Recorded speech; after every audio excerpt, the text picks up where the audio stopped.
Hola, bueno, bienvenidos a todos. Muchas gracias por venir a esta exposición de Federico y Florencia, titulada El viaje de Burzoy, migraciones del libro de cuentos de Khalil Awadimna entre los márgenes del mundo islámico medieval. Les recuerdo a todos, por si alguno nunca ha venido a estas conferencias de la UNIPE virtual, que Federico y Florencia van a exponer su trabajo y luego vamos a tener un buen rato para comentarlo, hacerles preguntas y demás. Antes de darle las palabras, los presento brevemente a ambos. Federico es profesor de historia, investigador sobre el mundo árabe desde hace muchos años, es actualmente docente de las materias relacionadas con la historia islámica en nuestra universidad, en la Universidad Pedagógica Nacional, y es docente además a partir de este cuatrimestre de lengua árabe en nuestra universidad, lo cual nos pone muy contentos de ser una universidad pública que va a tener una lengua en su currícula de tanta trascendencia mundial, nada menos, ¿no? Lengua árabe. Que se va a dictar, recién lo charlábamos con Federico, se va a dictar los jueves a las 20, en caso de que alguien esté interesado, ¿no es cierto? Alguno de los asistentes o de quienes ven este video después en YouTube. Y Florencia Miranda es licenciada y doctora en letras por la Universidad de Buenos Aires.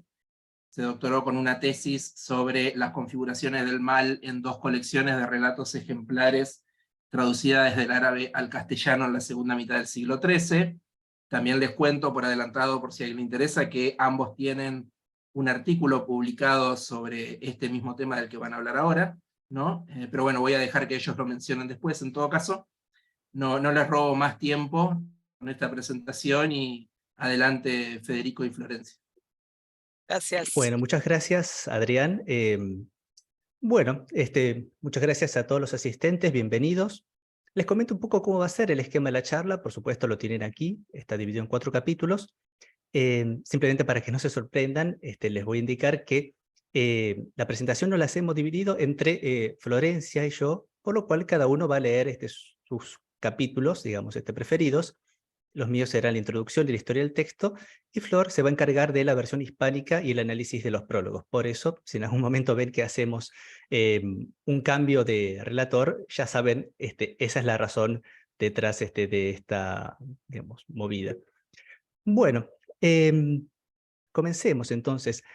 Como ustedes seguramente hayan adivinado a partir del título de esta presentación, hablaremos de un texto árabe medieval, pero no solamente de este texto árabe medieval, ¿no? El texto árabe medieval es lo que tienen aquí, que justamente, bueno, Adrián me preguntaba cómo era la pronunciación exacta, ¿no? Khalil Awadimna.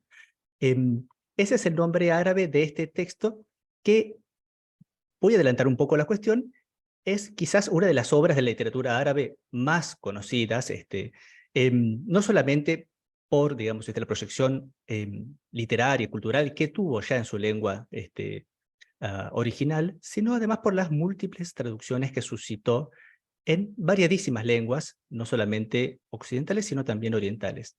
Y de todo eso trataremos de hablar en el espacio de esta charla, pese a que, bueno, el tiempo es tirano y desde luego no vamos a poder tocar todos los temas, pero trataremos de hablar de todo ello, dejándoles a ustedes la imagen más completa posible de esta obra y todas sus ramificaciones.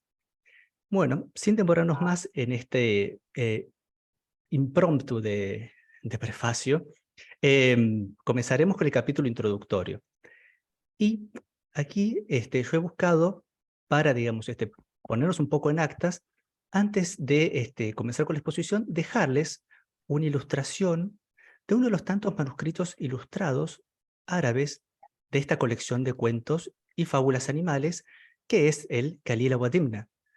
Bien, aquí tenemos entonces un manuscrito que es mi preferido en cuanto a las ilustraciones, las encuentro realmente muy, muy logradas. Por supuesto, digamos, es un gusto compartido por muchísimos editores, ¿no? Por ejemplo, Siruela ha publicado hace poco un libro utilizando esta misma ilustración como tapa. Bien, y aquí van a encontrar a uno de los personajes titulares de este libro, que es Dimna, que es un chacal, ¿no? Y aquí el león, al-Asad, que es el rey, digamos, de la selva, como se pueden imaginar en la comunidad o la colectividad de los animales. Bien, esto es simplemente la explicación o un epígrafe quizás de lo que es la ilustración. El Chakaldimna interpela a su rey, el león, Kalila Wadimna, un libro de autoría de un personaje del que volveremos a hablar una y otra vez a lo largo de esta exposición, Ibn al-Muqazza. El origen de este manuscrito es de Egipto, Siria, no está claro. Tampoco está clara la fecha en la cual fue producido, circa, ¿no? 1220. Este se encuentra conservado en la Bibliothèque Nationale de France, bajo el rótulo manuscrito Arabe 3465. Esta ilustración se encuentra al pie del folio 49 verso. Bien, pasemos entonces aquí al texto propiamente dicho de la presentación. No se asusten si esta presentación cobra un formato al estilo, bueno, como dicen los anglosajones, lecture.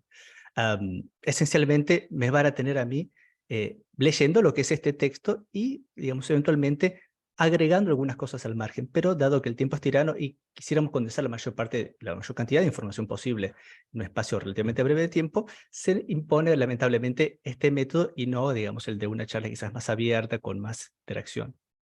Sepan, por favor, disculpar y desde ya les agradezco por la paciencia. Bien, comenzaremos entonces con la primera de las diapositivas de la importancia de un buen prefacio, ¿no? Justamente para empezar, esperemos que este sea un buen prefacio. La historia del libro de Kalila y Dimna, conocido en árabe como Kitab Kalila wa Dimna, es excepcional, sino única en la historia de la literatura universal. Pocos han sido los textos de un carácter no religioso que alcanzaron, ya en periodo medieval y a lo largo de un recorrido variadísimo de traducciones y adaptaciones, un grado tan alto de polivalencia, logrando ser aclamado por sus virtudes artísticas en contextos culturales muy diferentes entre sí. Surgido él mismo de una traducción creativa, no ha dejado el libro de Khalil y Dimna de realizar inmensos aportes a las literaturas a las que fue introducido, como ha sido especialmente el caso del español y la árabe. Para ambas, esta ha sido la primera obra de prosa narrativa de carácter ficcional. Por sus prefacios, que le convierten en un libro acerca de libros, podría considerársele la primera novela. Bien, a lo largo de esta charla nos vamos a referir a este libro de dos maneras, ¿no? Como libro de Kalila y Dimna. De esta manera nos referiremos al concepto del libro, que ha traspasado varias traducciones y refundiciones, y a la versión árabe en particular como Kitab Kalila wa Dimna. Aunque, bueno, eso no obsta que pueda haber, digamos, algún caso en el cual nos refiramos a uno con otro, pero creo que por el contexto se va a entender bien, digamos, a cuál nos estamos refiriendo. Si aquí alguno es de letras, quisiera preguntarnos por qué se podría considerar esta la primera novela. Bueno, es una tesis o una conjetura mía en la cual no voy a abundar porque justamente yo soy de historia, no soy de letras, recuérdenlo. Bien, la estructura de la obra. Para mejor explicar el contenido y la estructura del libro de Khalil y Dimna a un público que quizás aún lo desconozca, podemos comparar a con Il Decamerone o el libro de las 1001 noches. Al igual que en dichos textos, la técnica narrativa principal es la del relato marco, que une entre sí una serie de relatos breves, independientes entre sí, y de temática disímil, mediante un esquema anidado de secuencias narrativas que justifican y dan coherencia a la obra. Este recurso, en realidad, había estado presente ya en los textos sánscritos de los que el libro de Khalil y Dimna principalmente se deriva, el Panchatantra y el Mahabharata. Con estas y otras obras narrativas de la India antigua, más allá del enigmático precedente esópeo, con esto me refiero a Esopo, y sus fábulas, nuestra obra comparte asimismo el recurso de la fábula moral protagonizada por animales inteligentes o incluso socialmente organizados, que es justamente lo que vimos en la ilustración al comienzo, ¿no? Bien, ahora nos vamos a referir un poco al legado indio, del que mencionamos anticipatoriamente en la diapositiva anterior. El relato que enmarca las narraciones contenidas en el libro de Khalil y Dimna tiene un argumento semejante al que se halla en el canto 12 del poema épico indio Mahabharata, consistente en un diálogo entre el rey Yudhishthira y el brahmana Dahisma, quien instruye al primero en asuntos morales, combinando la argumentación didáctica con la narración de fábulas alusivas, protagonizadas algunas de ellas por animales.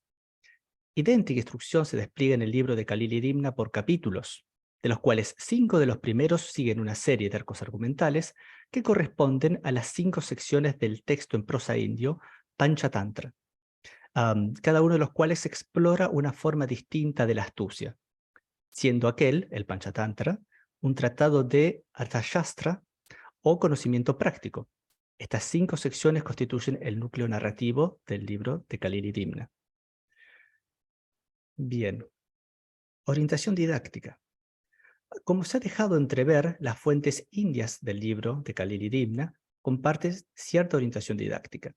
De los 3 objetivos que la filosofía india clásica atribuye a la vida humana, dharma, moral religiosa, adha, utilidad y ganancia, y kama, afectividad, el Panchatantra lega al libro de Kalili Dimna una exhaustiva exploración del segundo, que el indólogo Rupert Gaib ulteriormente distingue entre artha en sentido estricto, reglas prácticas efectivas, y niti, conocimiento de los caracteres y las situaciones.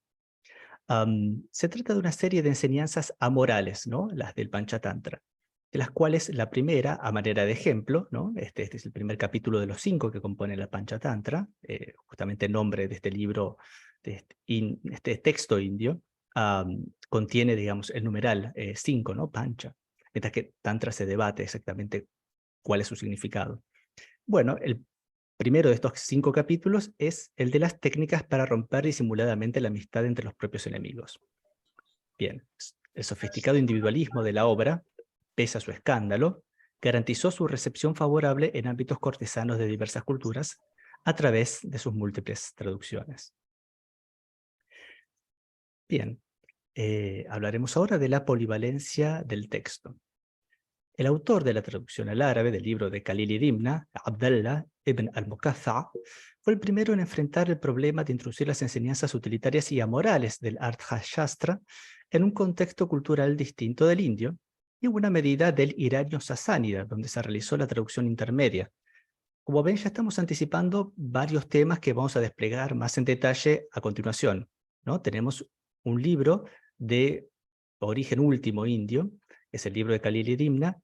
Tenemos un traductor, que es este personaje, Abdallah ibn al-Muqaffa, y tenemos aquí una, digamos, una alusión a un contexto iranio sasánida donde se realizó una traducción intermedia, ¿no? Esta traducción intermedia va a ser en persa medio y su autor va a ser Bursoy, el personaje que hemos mencionado en el título de esta charla. Si esto les resulta confuso, sepan que, bueno, efectivamente lo es, ¿no? Y yo tengo la esperanza de que todo se clarifique a medida que progresemos la charla y recalquemos una y otra vez estos puntos, ¿no? Entonces, para recapitular, tenemos una serie, pues un texto indio. Prefiero no utilizar la palabra hindú, indio. Manual, digamos, con consejos prácticos, en 5 partes, el Panchatantra, ¿no? Con las técnicas para lograr ciertos efectos, ¿no? Mediante la astucia, como hemos visto, por ejemplo, separar, digamos, o destruir la amistad de los propios enemigos, para dar un ejemplo. Y luego tenemos la traducción intermedia al persa medio, que habrá de realizarse en el siglo VI, ¿no? El texto indio no puede fecharse con certeza. Pues vamos a ver cómo se le puede poner un terminus ante quem, un término antes del cual, ¿no? Y por último tenemos a mediados del siglo VIII una traducción árabe, que es justamente el Kitab Kalila wa Dimna. Bueno, ahora sí, recapitulamos, ¿no? Comienzo desde el principio. El autor de la traducción árabe del libro de Kalili Dimna, Abdallah ibn al-Muqaffa, fue el primero en enfrentar el problema de introducir las enseñanzas utilitarias y amorales del Arthashastra, o sea, del Panchatantra, en un contexto cultural distinto del indio, y en buena medida del iranio sasánida, donde se realizó la traducción intermedia. Y ahí retomamos, donde las expectativas de conducta para las clases guerreras y religiosas eran fuertemente distintas, ¿no? Esto en el texto indio. Si ustedes tienen alguna noción de cómo funciona el sistema, digamos, ético de la India clásica, posiblemente esto lo conozcan, ¿no? Hay distintas expectativas éticas para las distintas clases sociales. Y en el caso de la clase guerrera, que incluye por supuesto a los gobernantes y a los monarcas, la idea de, de la práctica de una moral que persiga valores universales no está presente, sino que, digamos, se abre un espacio bastante amplio para el pragmatismo que permite una literatura como la que les he mencionado, ¿no?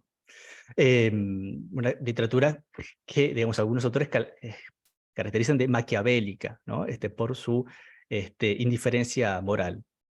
Bueno, por supuesto que esta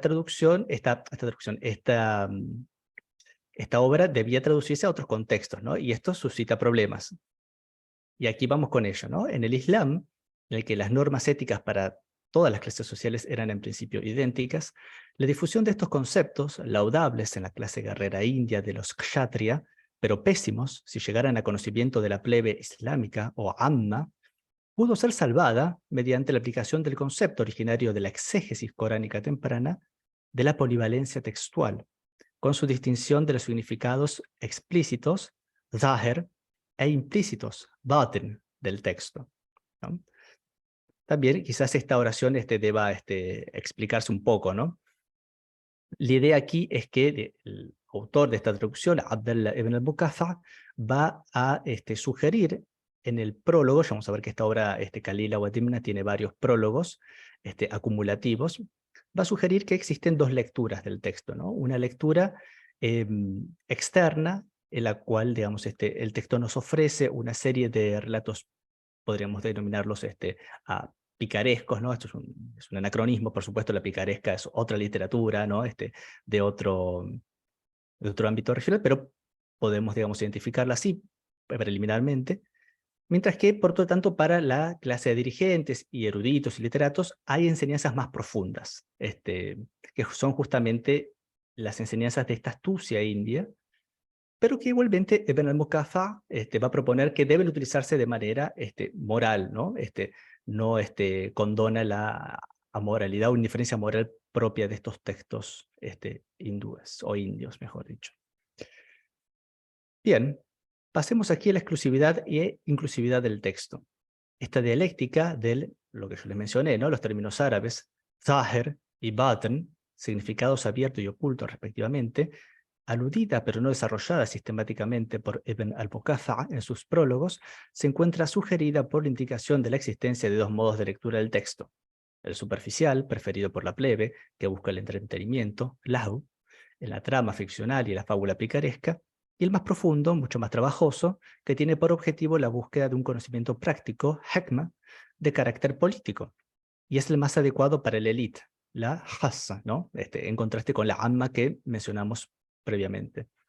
Apelando a la incapacidad de la plebe de descubrir este último significado potencialmente subversivo de un orden moral que rechaza a la utilidad y a la búsqueda del provecho individual como meta, esta interpretación franquea el acceso de la obra a las más variadas literaturas, incluyendo a la española.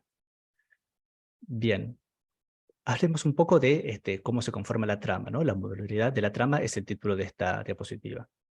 Otro rasgo del texto que contribuye a su potencia traductiva es su modularidad, ¿no? La potencia traductiva, con eso nos referimos a la capacidad de poder ser traducido a otros, no solamente otras lenguas, sino a otros contextos culturales, sobre todo. Recuerden que la mayor parte de estas traducciones del libro de Kalila wa Dimna ya fueron realizadas en el periodo medieval, ¿no?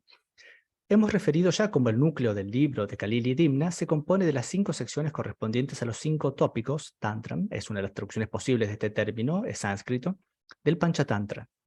A este núcleo suelen añadirse arbitrariamente, en las diferentes recensiones y traducciones de la obra, un conjunto variable de relatos, que se insertan así en la trama de un relato marco, ¿no? Potencialmente infinito. Creo que no hemos aclarado todavía de qué se trata este concepto de relato marco, no estaría mal hacerlo. Yo traía a colación los símiles de Il Decamerone o Las Mil y Una Noches.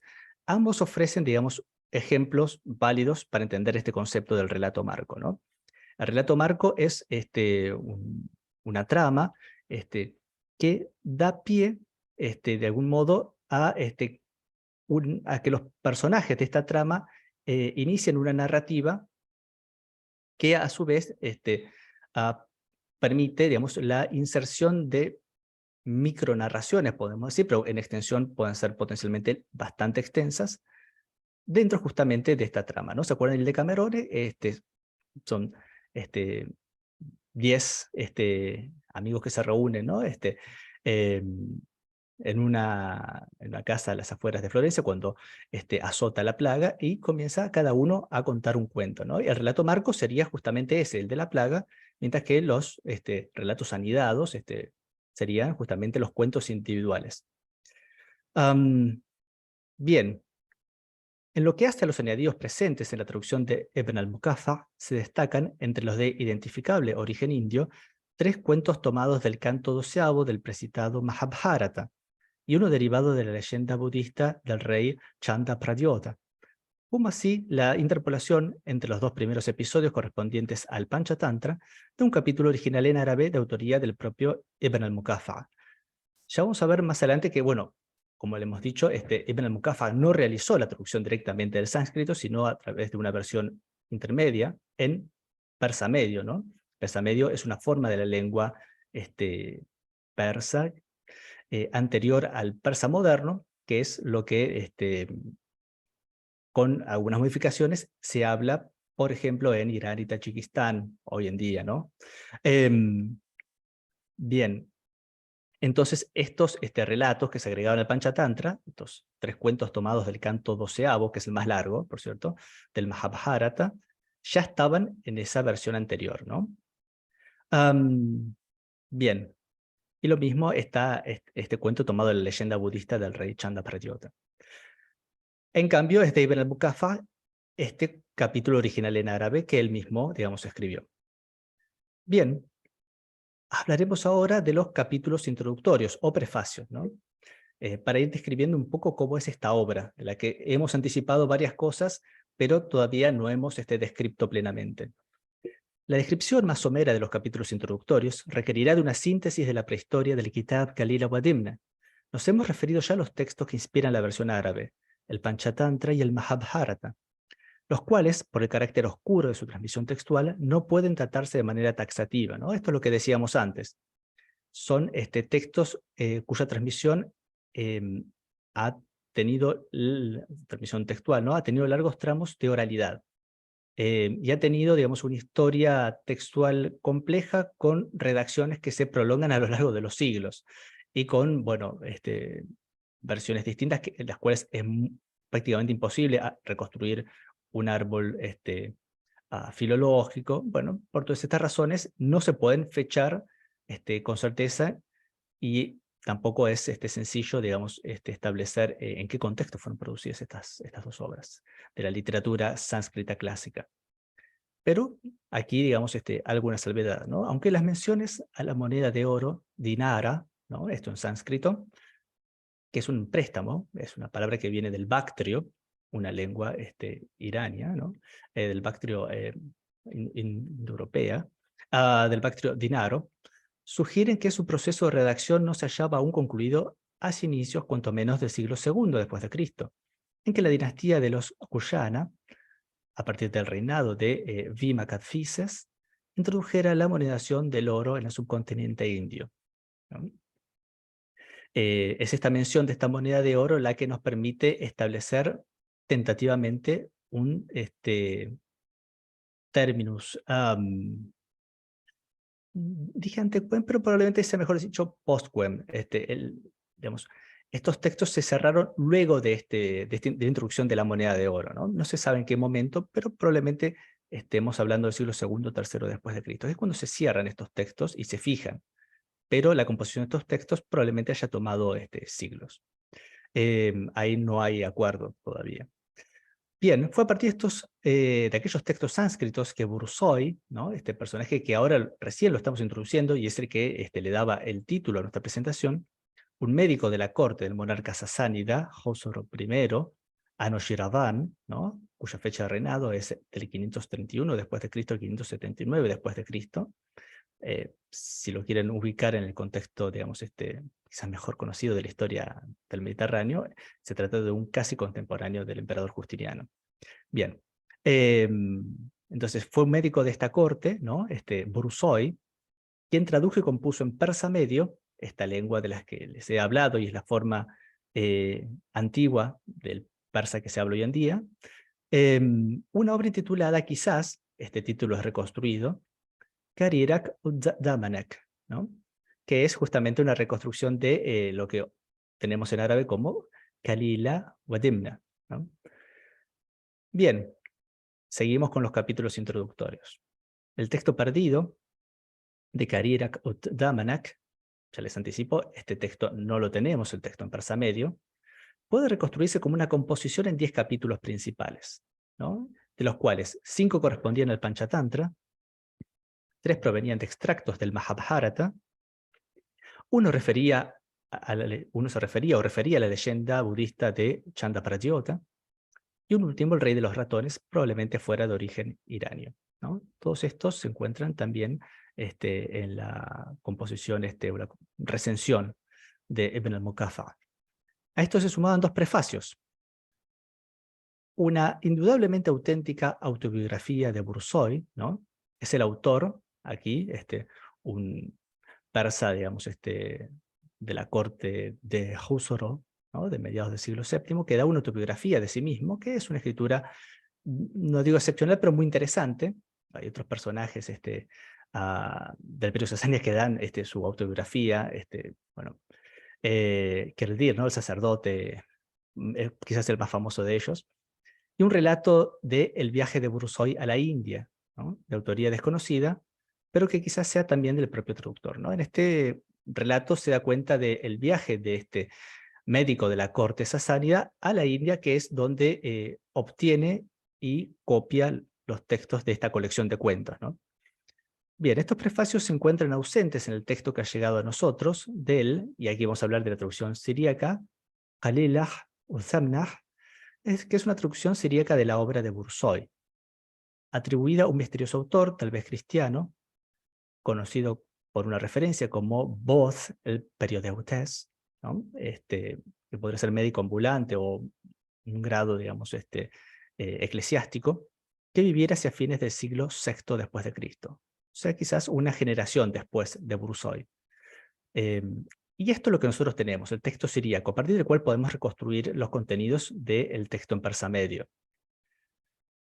Bien, como describí aquí, entonces, estos prefacios se encuentran ausentes en la versión siríaca, ¿no? Estos prefacios se encuentran solamente se encuentran atestiguados en la versión árabe, como más temprano.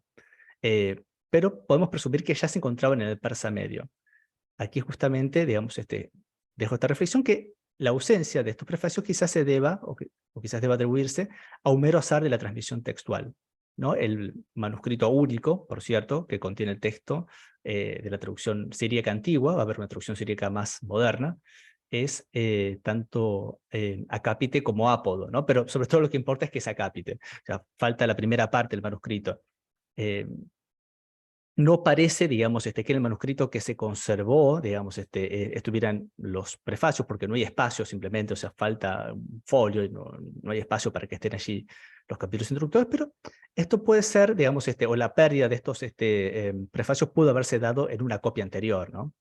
Así que, digamos, es bastante probable que una versión completa de Khalil al-Huzamnah hubiera tenido los prefacios, la autobiografía de Bursoy y el viaje de Bursoy a la India. Bien, continuamos, digamos, ya cerrando con los capítulos introductorios.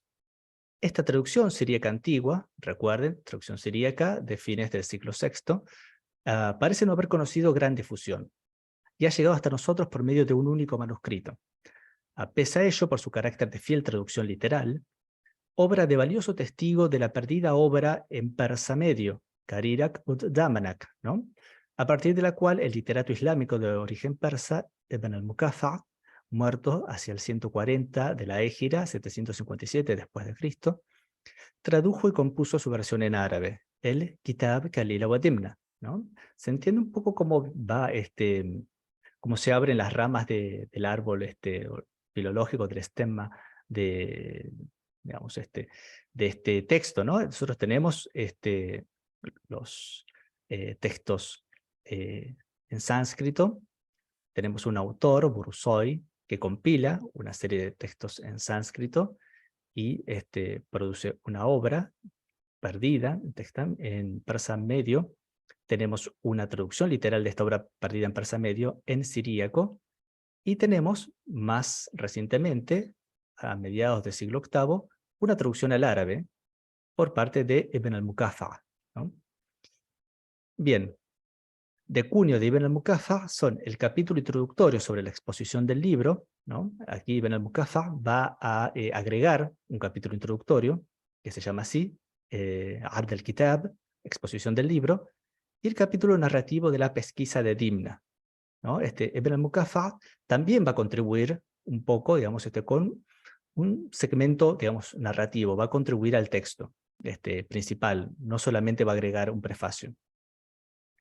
El primero, es decir, el capítulo introductorio o prefacio, expone su tesis sobre la polivalencia semántica del texto, ¿no? Esto de lo que ya hemos hablado, esta dialéctica entre el zahir, ¿no? O la apariencia externa del texto, que parece ser una serie de entretenidas fábulas animales y cuentos, y el baten, ¿no? El contenido oculto o encerrado, que en algún momento él compara con, por ejemplo, el contenido de las nueces, ¿no? Que presentan una cáscara, pero deben romperse para poder acceder a lo que se encuentra dentro, ¿no?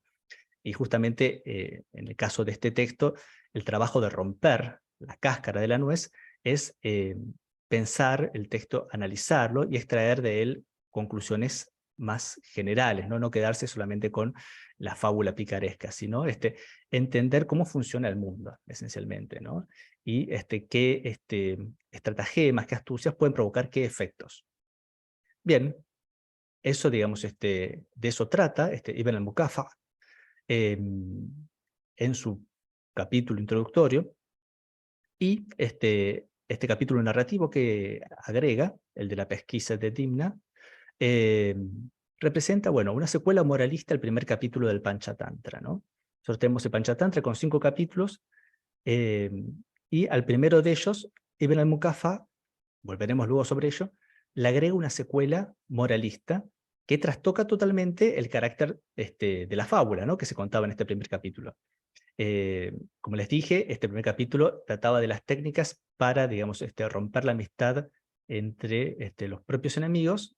Ahí tenemos a uno de los 2 personajes titulares del cuento, ¿no? Los 2 chacales, Kalila y Dimna. Bueno, Dimna es el que logra enfrentar a el león, que vimos en la ilustración, ¿no? Que es el rey de la selva, con otro de sus cortesanos, ¿no? El güey Shansaba. Y el primer capítulo termina con justamente el éxito, ¿no? de Dimna en lograr esto, en lograr que el león se enfrente mortalmente con este cortesano, el güey, y le dé muerte, esencialmente. Bueno, aquí Ibn al-Muqaffa, no conforme, digamos, con la moraleja de este capítulo, le agregó un capítulo entero, totalmente de su propio cuño, donde las cosas se ponían en su lugar, y este chacal, Dimna, bueno, se descubría, digamos, su complot, y finalmente era juzgado y castigado, ¿no? Con lo cual, digamos, la idea original o el concepto original del Panchatantra quedó totalmente desvirtuado, pero volveremos luego a eso. Bien, entonces termino de leer aquí. Bueno, digamos, este capítulo, la pesquisa de Dimna, el Fax am Dimna, bueno, en se castiga con la muerte el éxito alcanzado por aquel, Dimna, en aquel por el chacal cortesano Dimna, en desembarazar certeramente de su concurrente Shansaba. Bien. Y, digamos, con ello termina la descripción de los capítulos introductorios, pero vamos a referirnos un poco más en detalle a uno de ellos en particular, ¿no? Por eso se intitula esta filipina La sensibilidad de Brusoy. Bien, la autobiografía de Brusoy es un documento notable que nos describe el recorrido intelectual de un médico iranio que alcanzara su Florwitz, ¿no? Este es un mejor momento de la vida, en tiempos de reinado de Josor I Anushirvan, probablemente impregnado del helenismo, y que, desesperado de la capacidad de su medicina de derrotar a la enfermedad y la muerte, emprendió un viaje a la India, en donde halló, amén de novedosas teorías médicas, una filosofía que armonizaba con su relativismo religioso y que le alentaba la práctica de un ascetismo no confesional. Bien, oración larga, pero que, digamos, de algún modo expresa todo este recorrido intelectual y espiritual de, bueno, de esta fascinante personalidad, ¿no? Que es la de Bourzois. Bien, entre otros libros copiados por Bourzois en la India y traídos de regreso a la corte del rey de reyes, ¿no? Húsaro I, se encontraba una compilación que reunía al Panchatantra junto con otros textos que participaban de la ética moralmente indiferente del Arthashastra, una guía moral quizás inaceptable para el sabio asceta, o sea, para Bourzois, pero provechosa para el rey y sus cortesanos, ¿no? O sea, para su público.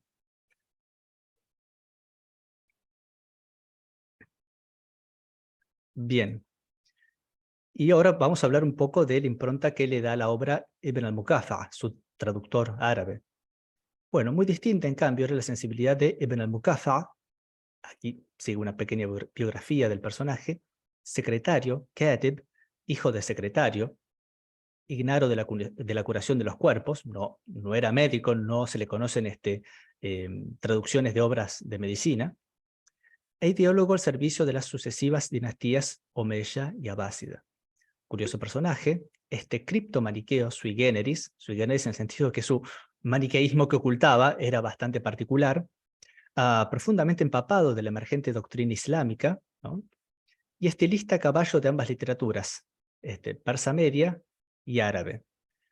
Persa probablemente podemos decir, quizás él tuviera algún conocimiento de lo que es el persa moderno. Estas etiquetas, digamos, son un poco confusas, porque no debe pensarse, digamos, la relación entre el persa medio y el persa moderno en un sentido cronológico, ¿no? En realidad son dialectos distintos, por así decirlo, ¿no? El persa moderno es una forma oriental, ¿no? De esta misma lengua o continuo lingüístico, ¿no? Bien, Ibn al-Muqaffa fue uno de los partícipes del oscuro movimiento de traducción de finales del periodo Omeya, ¿no? Más conocido es, indudablemente, el periodo de traducción perdón, el movimiento de traducción del periodo abásida intermedio, ¿no? Del siglo IX. Bastante menos se conoce acerca de este breve, ¿no? movimiento de traducción que hubo a fines del periodo Omeya, y que consistió sobre todo en la traducción de obras del legado iranio, ¿no? Al árabe. Bueno, hablando de este movimiento de traducción, ¿no? Que hizo penetrar las pautas y hábitos de la antigua corte sasánida en los palacios califales. Buscando cimentar el Estado Islámico en un orden elitista, aunque no arbitrario, ¿no? Ibn al-Muqaffa, de él estamos hablando, le atrajo probablemente de la obra de Bourzois su concepto de la omnipotencia de la inteligencia cultivada por una educación literaria, ¿no?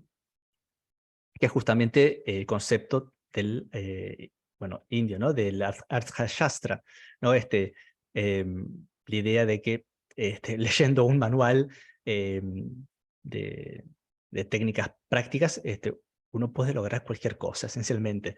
En materia de política estamos hablando.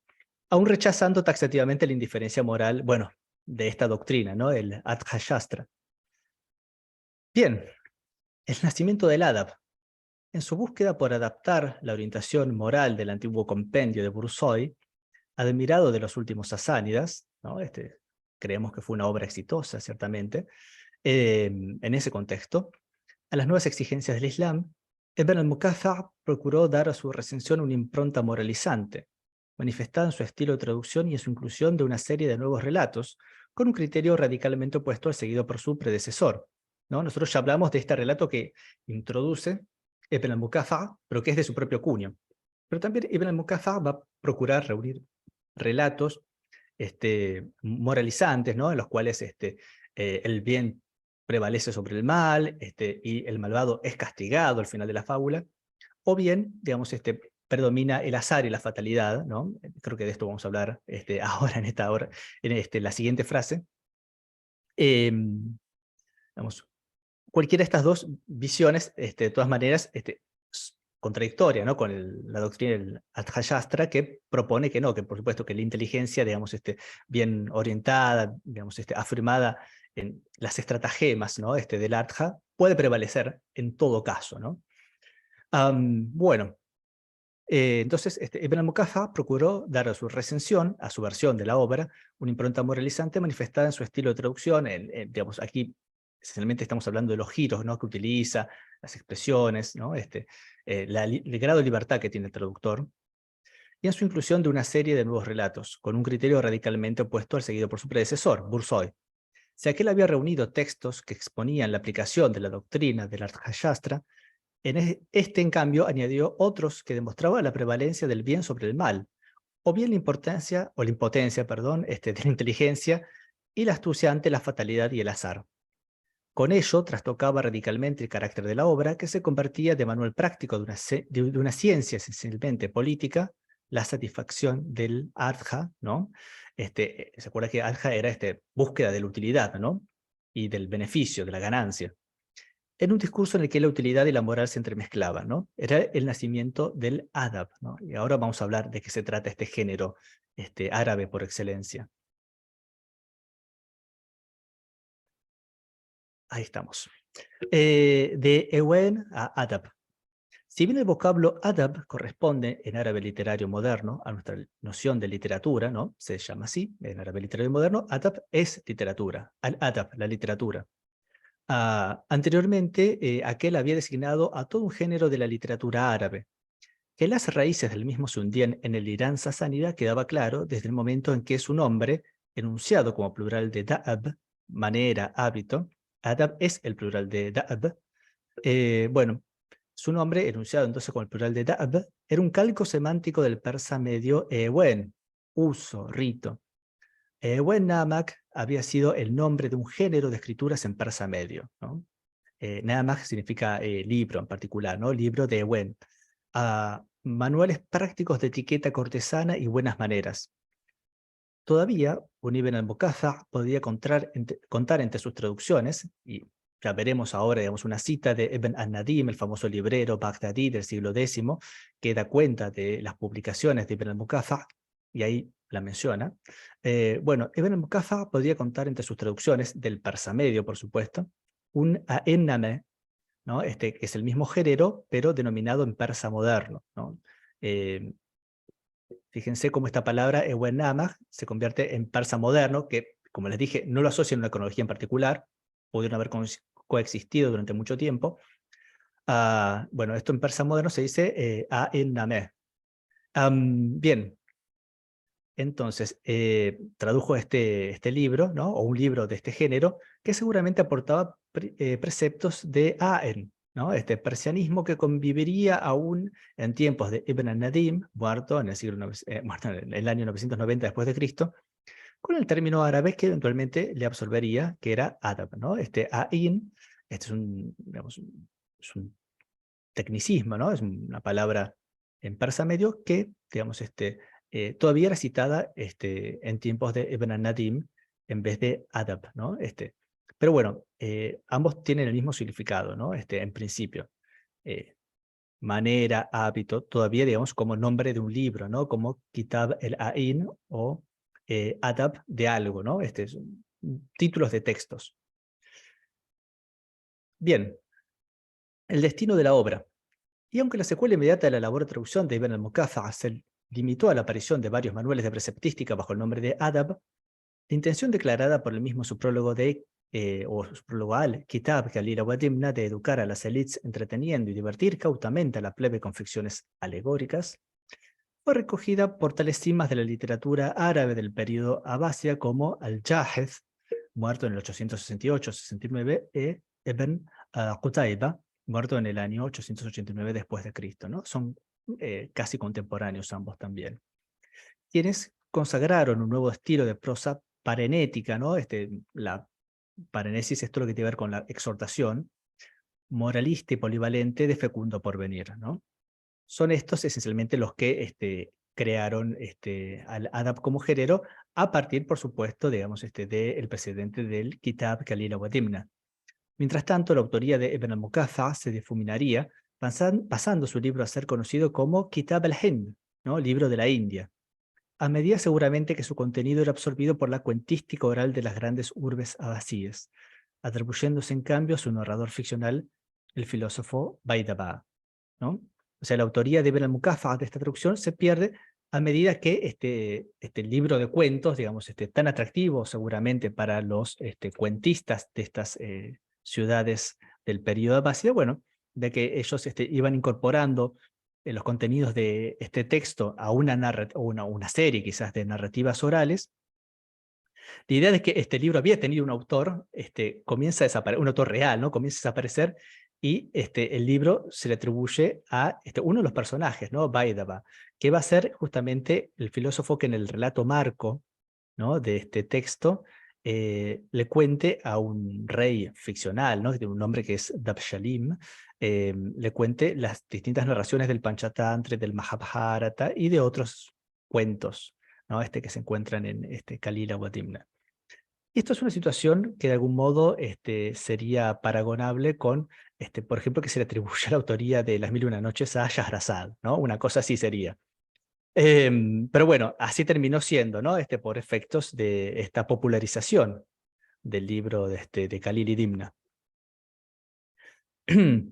Bien, y aquí, digamos, ya al final de la introducción, simplemente como para también entretener un poco y cortar un poco con esta, digamos, recitación, tenemos una ilustración de un manuscrito persa, ¿no? Del Khalil y Dimna. De hecho, no va a ser exactamente el Khalil wa Dimna de Ibn al-Muqaffa, sino que va a ser una versión, ya hablaremos de estas versiones persas a continuación.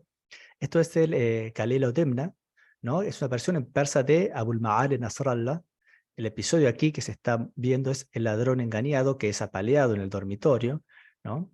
Y es una ilustración de periodo Jalayiri, ¿no? Es una dinastía post-mongola, ¿no? Del Irak y del Irán. Y aquí está la fecha de producción estimada, ¿no? de este manuscrito, circa 1370-1374 después de Cristo. Y su localización, ¿no? Fragmento preservado en el álbum de Shah Tahmasp, ¿no? El segundo de los monarcas safávidas, biblioteca de la Universidad de Estambul, manuscrito persa, bueno, y aquí está F1422, folio 24A.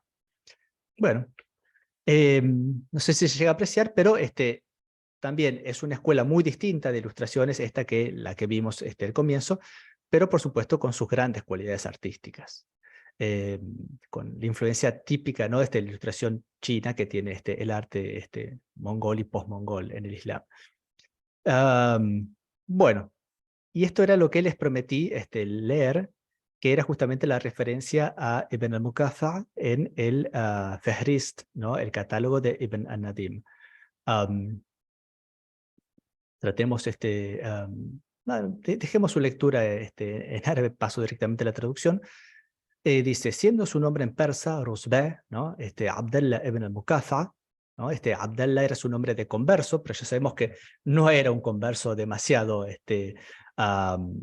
demasiado veraz, ¿no? Digamos, Rusbeh era su nombre persa. Siendo su nombre en persa Rusbeh, entonces Abdallah ibn al-Muqaffa era llamado, antes de abrazar el Islam, con el sobrenombre, Kurya, de Abu Amr, ¿no? Pero al hacerse musulmán adoptó el de Abu Muhammad. Eso es lo que dice este librero, ¿no?, bagdadí del siglo X. Ibn al-Nadim. Su padre, al-Muqaffa, esto significa el de la mano atrofiada, Ibn al-Mubarak, ¿no?, hijo de al-Mubarak, había perdido su mano por haberle golpeado el gobernador Omeya, al-Hajjaj ibn Yusuf, tan violentamente que su mano quedó lisiada en el Basra, por un asunto de dineros públicos de los que éste se había apropiado, ¿no? Ya les había dicho que el padre de Ibn al-Muqaffa, ¿no?, justamente Ibn significa hijo, había sido un funcionario, ¿no?, un escriba y funcionario público. Su origen se remontaba a Hoz, ¿no?, capital de uno de los distritos de Fars. Fars es, esencialmente en Irán, es la provincia meridional de Persia, ¿no?, donde se encuentra, donde se encontraba el origen de la antigua dinastía aqueménida y de la dinastía sasánida también, ¿no? O por lo menos habían sido gobernadores allí. Había actuado como secretario primero de Daud ben Omar ben Jubayra, y luego en Kermán, también otra provincia del Irán, digamos, más al este, ¿no?, de Fars, de Isa ben Ali, que era justamente, digamos, uno de los miembros de la primera generación de la dinastía abásida. había alcanzado el extremo de la expresión y la elocuencia, como funcionario, como poeta y como estilista, ¿no? Acá está la referencia. Bien, y sigue, digamos, aquí la semblanza, ¿no?, de Ibn al-Muqaffa. Y fue Ibn al-Muqaffa quien elaboró el documento con las condiciones de rendición de Abdallah bin Ali, encargado por el califa al-Mansur, su tío paterno, ¿no?, el tío paterno de este Abdallah bin Ali, contra el cual aquel se había rebelado. Pero Ibn al-Muqaffa, se mostró insolente en la precaución que empleó en ello, lo cual provocó la ira de Abu Ja'far al-Mansur, el califa, ¿no?, al que el tratado imponía la renuncia al califato en caso de incumplimiento, ¿no? O sea, se excedió en el cumplimiento de su deber, Ibn al-Muqaffa, defendiendo a esta rebelde, que era, digamos, sobrino de al-Mansur. Y cuando Sufyan ben Muawiyah, el gobernador abásida de Al-Basra, le hizo morir quemado por el fuego, aquello sucedió con la venia del Mansur, y sin que éste vengara su sangre. Asimismo, fue uno de los traductores del persa al árabe, un devoto de ambas lenguas y un maestro del estilo en ambas. Tradujo varios de los libros de los persas, incluyendo el Huadaynamah, el libro de los reyes, ¿no?, acerca de las biografías de los reyes iranios, un A'in-namah, ¿no?, tocante al Ain, en persa medio Ewen, buenas costumbres, etiqueta, y el libro de Kalila Wadimna, ¿no?, que es lo que tenemos justamente aquí, la referencia de este celebérrimo librero de Bagdad a la autoría de Ibn al-Muqaffa del libro del cual estamos hablando.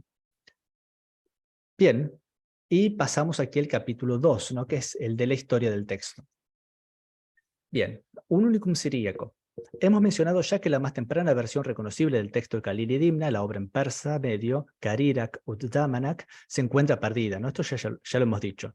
Y solo sobrevive, amén de la intrincada y solamente perfectamente conocida tradición textual del Kitab Khalil Wadimna, ¿no?, la obra en árabe, en una antigua traducción al siríaco. El Codex Unicum del mismo, ¿no?, hay un único manuscrito de esta versión siríaca antigua, data del siglo XVI y se encontraba conservado el códex en Mardin, ¿no?, una localidad actualmente en Turquía, donde fue fotografiado en 1895, encontrándose desde entonces el original inaccesible. El códice se caracteriza por carecer del material prefatorio, no tiene prefacios, ya lo hemos dicho esto, y adolece de numerosos errores de transcripción. Pese a ello, su valor radica en que preserva una traducción altamente literal del persa medio, casi despojada de intervenciones editoriales. Bueno, y aquí doy la referencia de las ediciones, ¿no? El texto manuscrito ha sido editado y traducido al alemán por Gustav Bickel en 1876 y por Friedrich Schultes en 1911.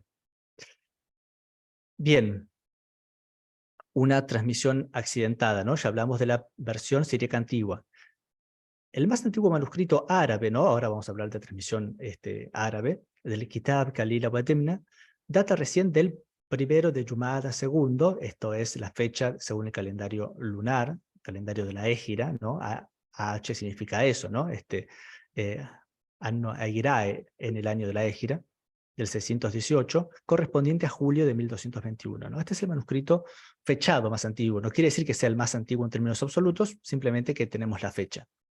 Esto es prácticamente 5 siglos luego de la muerte del autor, ¿no? Este es un grave problema a la hora de la reconstrucción filológica del texto original del Kitab Khalil Wadimna, que las copias, digamos, más antiguas distan muchísimo de la fecha del fallecimiento del autor y como entendemos que este libro fue muy popular, digamos, entendemos que también fue copiado muchas veces, sobre todo que sus códices eran frecuentemente consultados, ¿no?, para, digamos, la narración de las historias que se contenían en ellos, y por ende también frecuentemente, digamos, eran gastados con mayor velocidad que códices de textos que no eran consultados tan frecuentemente.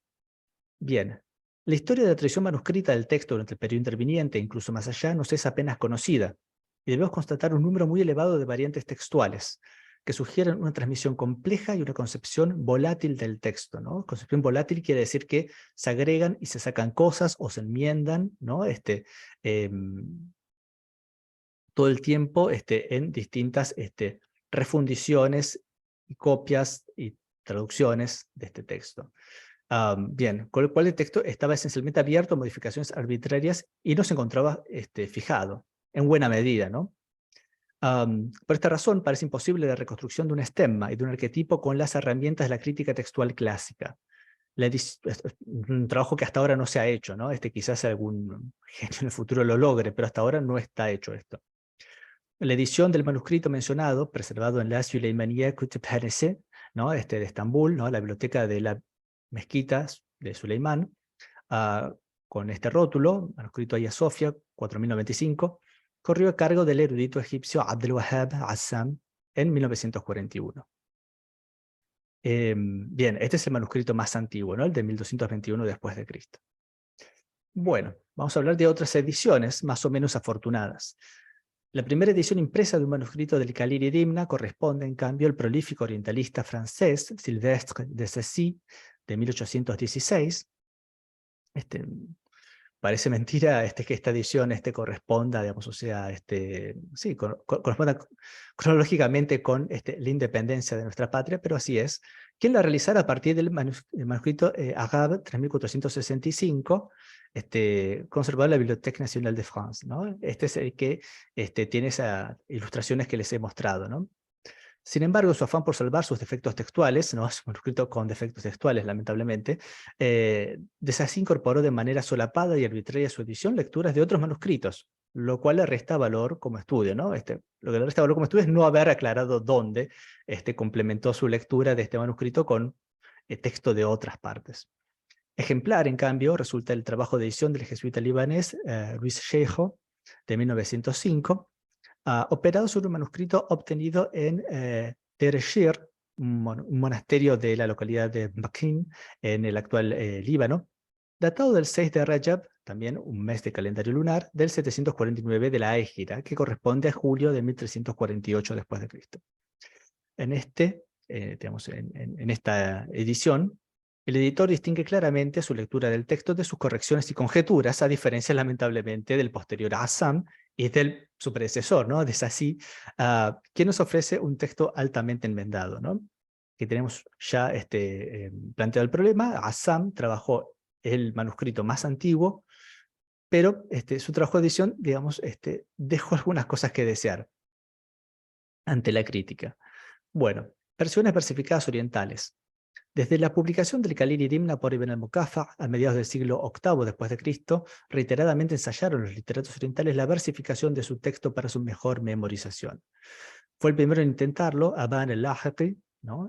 Muerto circa 815 después de Cristo, de cuya versión en árabe quedan apenas algunos fragmentos citados por Azuli, muerto en el 947 después de Cristo. Bueno, un famoso ajedrecista al que le interesa estos temas, el primero en escribir un tratado de ajedrez, Azuli, ¿no? Bien, acá, bueno, aclaraba de paso que la versificación del Khalil Dimna se hace justamente para su memorización, ¿no? Es más fácil memorizar texto que tiene una rima, digamos, que memorizar prosa. Mejor suerte corrió la versión de Ibn al-Habbariya, nacido a mediados del siglo XI después de Cristo, editada en árabe por Ni'matullah al-Asmar, ¿no? Un cura libanés, del 1900, que conserva una valiosa tradición independiente de nuestro texto. Al-Khalila le cupo la curiosa distinción de encontrarse también al inicio de la poesía épica en persa moderno, en manos del poeta de Samarcanda, Ruzaki, ¿no? Muerto en el 940-41 después de Cristo, predecesor de, bueno, famosísimo, ¿no? Ferdowsi, autor del Shahnameh, el libro de los reyes, al que encargara de traducir y versificar nuestro texto el visir Samánida. Samánida es una dinastía del Asia Central, Balaami. Esta versión se conserva solamente fragmentos dispersos, ¿no? Entonces tenemos versiones versificadas, una versión versificada en árabe, también conserva en fragmentos, una versión que sí se conserva entera, la de Ibn al-Habbariya, y la versión de Ruzaki, de la que prácticamente nada nos ha quedado. Bueno, y vamos aquí a las traducciones tempranas desde el árabe a otras lenguas, ¿no? Traducciones tempranas, yo me refiero a las traducciones realizadas en periodo medieval antes de la fecha de los manuscritos más tempranos. Soslayando la importancia del siríaco en los estudios calíleos, ¿no? Del Khalil Dimna, debemos constatar contar con la existencia de una segunda traducción a esta lengua de nuestra obra. Aquella cuyo texto se preserva igualmente en un manuscrito único, sin indicación de autor ni fecha, fue datada por su editor, William Wright, en 1884 como del siglo X u XI después de Cristo, ¿no? Esta es la segunda versión siríaca del Kalila. Se trata, a diferencia de la Wetu siríaca, la antigua versión siríaca, de una traducción del texto árabe de Ibn al-Muqaffa, o sea, no del texto en persa medio, como la antigua traducción siríaca, valiosa en tanto testigo de una fase temprana en la evolución del mismo, ¿no? La evolución del texto árabe. Semejante es el caso de la traducción griega a partir del árabe, conocida como Stephanites Kai Genelates, de autoría de Simeon Set, hacia finales del siglo XI. Esta obra, impresa por primera vez en 1697, se conserva en varios manuscritos, de los que Vittorio Puntoni, en 1889, dieron una edición crítica, luego ampliada por el sueco Lars Olof Sjöberg en 1962.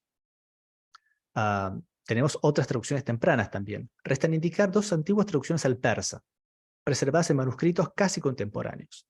La de Abul Ma'ali Nasrallah, de ella vimos, ¿se acuerdan?, una página ilustrada, de mediados del siglo XII, en varios manuscritos, con una edición en persa de, una edición en persa moderna, ¿no? De Mujtaba Minuwi, de 1964, realizada sobre un manuscrito datado del 551 de la Égira, 1155 después de Cristo, o sea, prácticamente contemporáneo del autor. Y la del ignoto, autor, esta es la segunda traducción al persa, de Abdel el-Bukhari, dedicada al Atabeg de Mosul, o gobernador de Mosul, Sefeddin Ghazi, muerto en Jumada II del 544 de la Égira, octubre de 1149 después de Cristo, ¿no? Cuyo unicum, conservado en la biblioteca de Topkapi, data de Safar del 544 de la Égira, junio de 1149 después de Cristo, o sea, muy poco antes de la muerte de este gobernante, a la cual está dedicada. Pero bueno, quizás no sea un autógrafo, ¿no? Eso no quiere decir que sea necesariamente un autógrafo.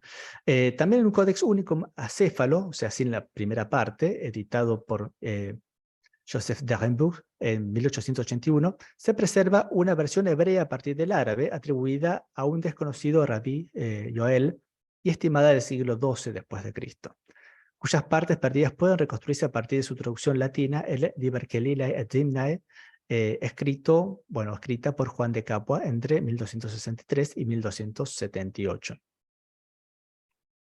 Entonces, vimos aquí dos traducciones persas casi contemporáneas, ¿no? De mediados del siglo XII y una traducción hebrea. Al siglo XIII pertenece también, ¿no? Una traducción del Kalila y Dimna, del árabe al hebreo, realizado por Jacob ben Eleazar de Toledo, preservada en un unicum ápodo, o sea que le falta la última parte, igualmente editado por Derenburg, de 1881. Otro sí, a este siglo XIII, se atribuye la traducción al castellano antiguo, ¿no? De esto va a hablar Florencia más en detalle, cuya data, aunque no del todo segura, es del 1251 después de Cristo, y que fuera producida en el scriptorium del entonces infante Alfonso, igual aparece a veces como Alonso, reinante luego como Alfonso X, ¿no? Y está la fecha de su reinado aquí. Se trata de la más literal de las traducciones antiguas, producto del innovador y por cierto más económico método de traducción alfonsí, del árabe directamente al castellano sin mediación del latín, ¿no? Como hacía, por ejemplo, la Escuela de Toledo. Aunque ocultando este hecho por razones de prestigio, ¿no? Porque, la lengua castellana no era muy prestigiada en el siglo XIII. Conservada en dos manuscritos, ¿no? Esta traducción se conserva justamente en dos especímenes. Con ella se agota el elenco de las traducciones del árabe del Kalila anteriores a los manuscritos árabes más antiguos, ¿no? Hay traducciones que son posteriores, pero, digamos, estas son las anteriores a estos manuscritos, los manuscritos más antiguos del árabe. Bueno, y aquí les dejo otra ilustración, ¿no? ¿Qué dice? El ladrón sorprende al mercader y su esposa en su lecho, ¿no? Ese es el nombre del relato. Kalila wa Dimna ibn al-Muqaffa, ¿no? Egipto, Siria, circa 1220. Bueno, ese mismo manuscrito, ya lo hemos mencionado, otro folio, el 102 verso.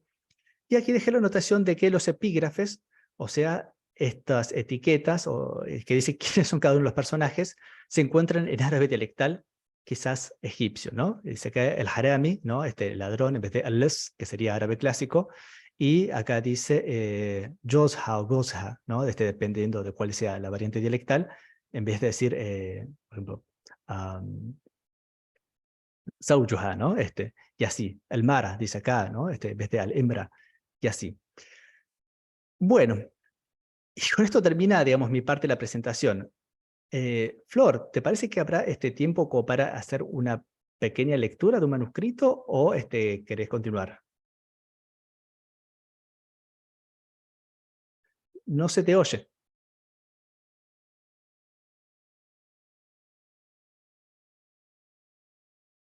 Bueno, continuemos, pero no se te está oyendo, Flor.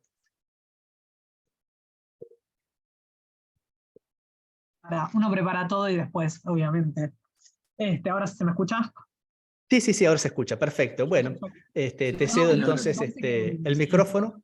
Dale, me parece que no tenemos muchísimo tiempo, igual voy a, perdón si corro un poco, porque quisiera dar cuenta de todo lo que preparamos como para que quede claro y tal vez salté alguna que otra diapositiva, así que vas a tener que estar atento, Federico, que vos sos el que maneja las diapositivas. Bueno, voy a hablar primero sobre la versión hispánica, que es conocido como el Calila Edimna, que es la traducción, como Federico adelantó, que se realizó durante el reinado no, antes, cuando Alfonso X era infante.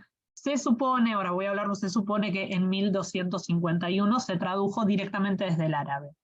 Voy a hablar un poco sobre el contexto de traducción del siglo XIII en Castilla. Bueno, la península ibérica en la Alta Edad Media se caracterizaba dentro del ámbito europeo por una condición de tierra fronteriza, que eso le da una serie de características particulares. Tras el avance sobre la península ibérica de los ejércitos musulmanes, que esto es algo que se inicia en el año 711, se habían consolidado perdurablemente un norte cristiano y un sur musulmán, ¿no? Hasta el año 1492, que es cuando sucede la conquista final de Granada por parte de los reyes católicos. Pero a lo largo de estos 7 siglos se van produciendo una serie de enfrentamientos entre los estados musulmanes y cristianos de la península, y estos últimos, los cristianos, fueron extendiendo sus dominios hacia el sur, ¿no? Este es el contexto en el que estamos cuando se traduce el Calila en el siglo III. Bueno, estas rápidas conquistas ponen a los cristianos repentinamente en posesión de la herencia intelectual árabe encargada de múltiples bibliotecas que había en estos territorios que iban conquistando, y la voluntad cristiana de adquirir esta herencia motiva entonces un intercambio cultural y lingüístico que se había iniciado siglos antes. Federico mencionó la Escuela de Traductores de Toledo, y que tiene también una continuación en el siglo XIII.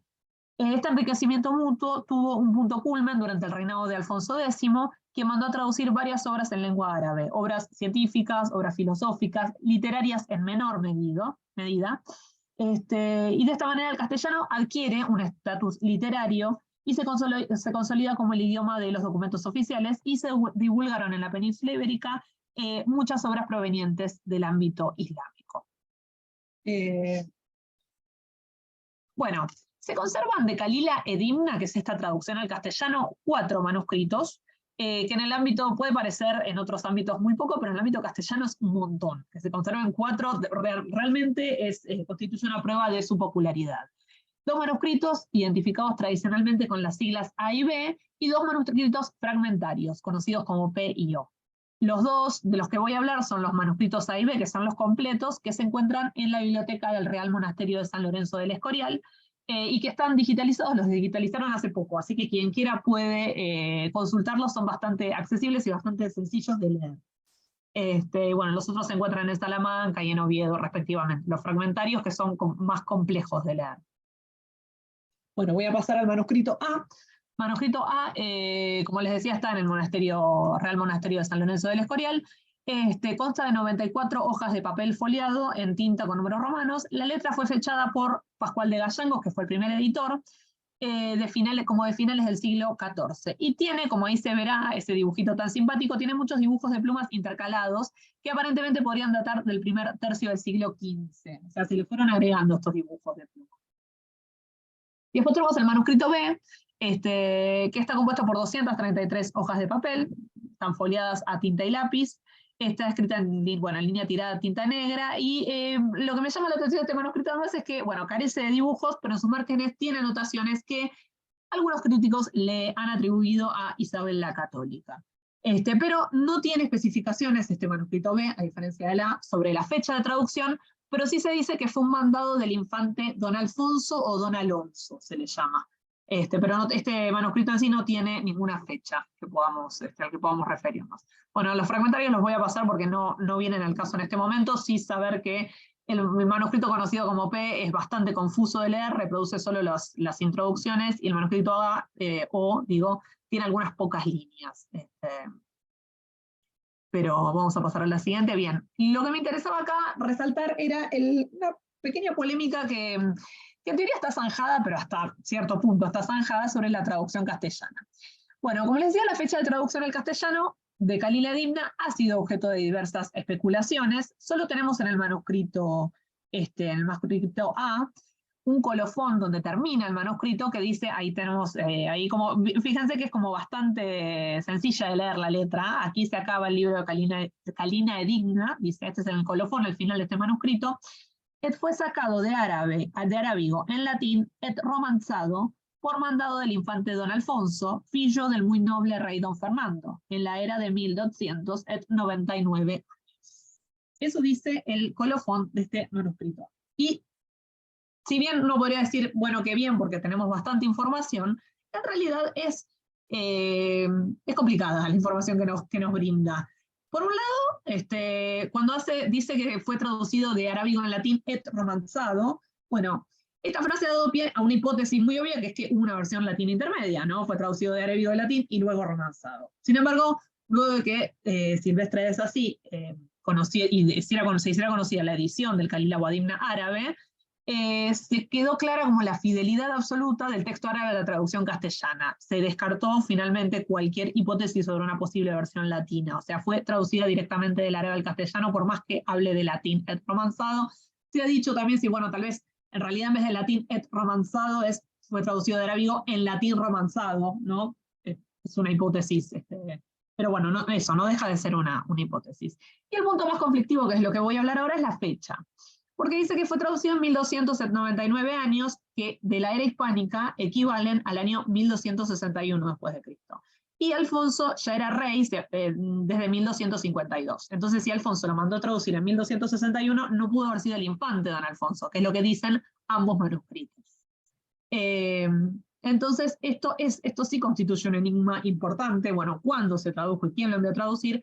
Que fue solucionado, ahora vamos a la diapositiva siguiente,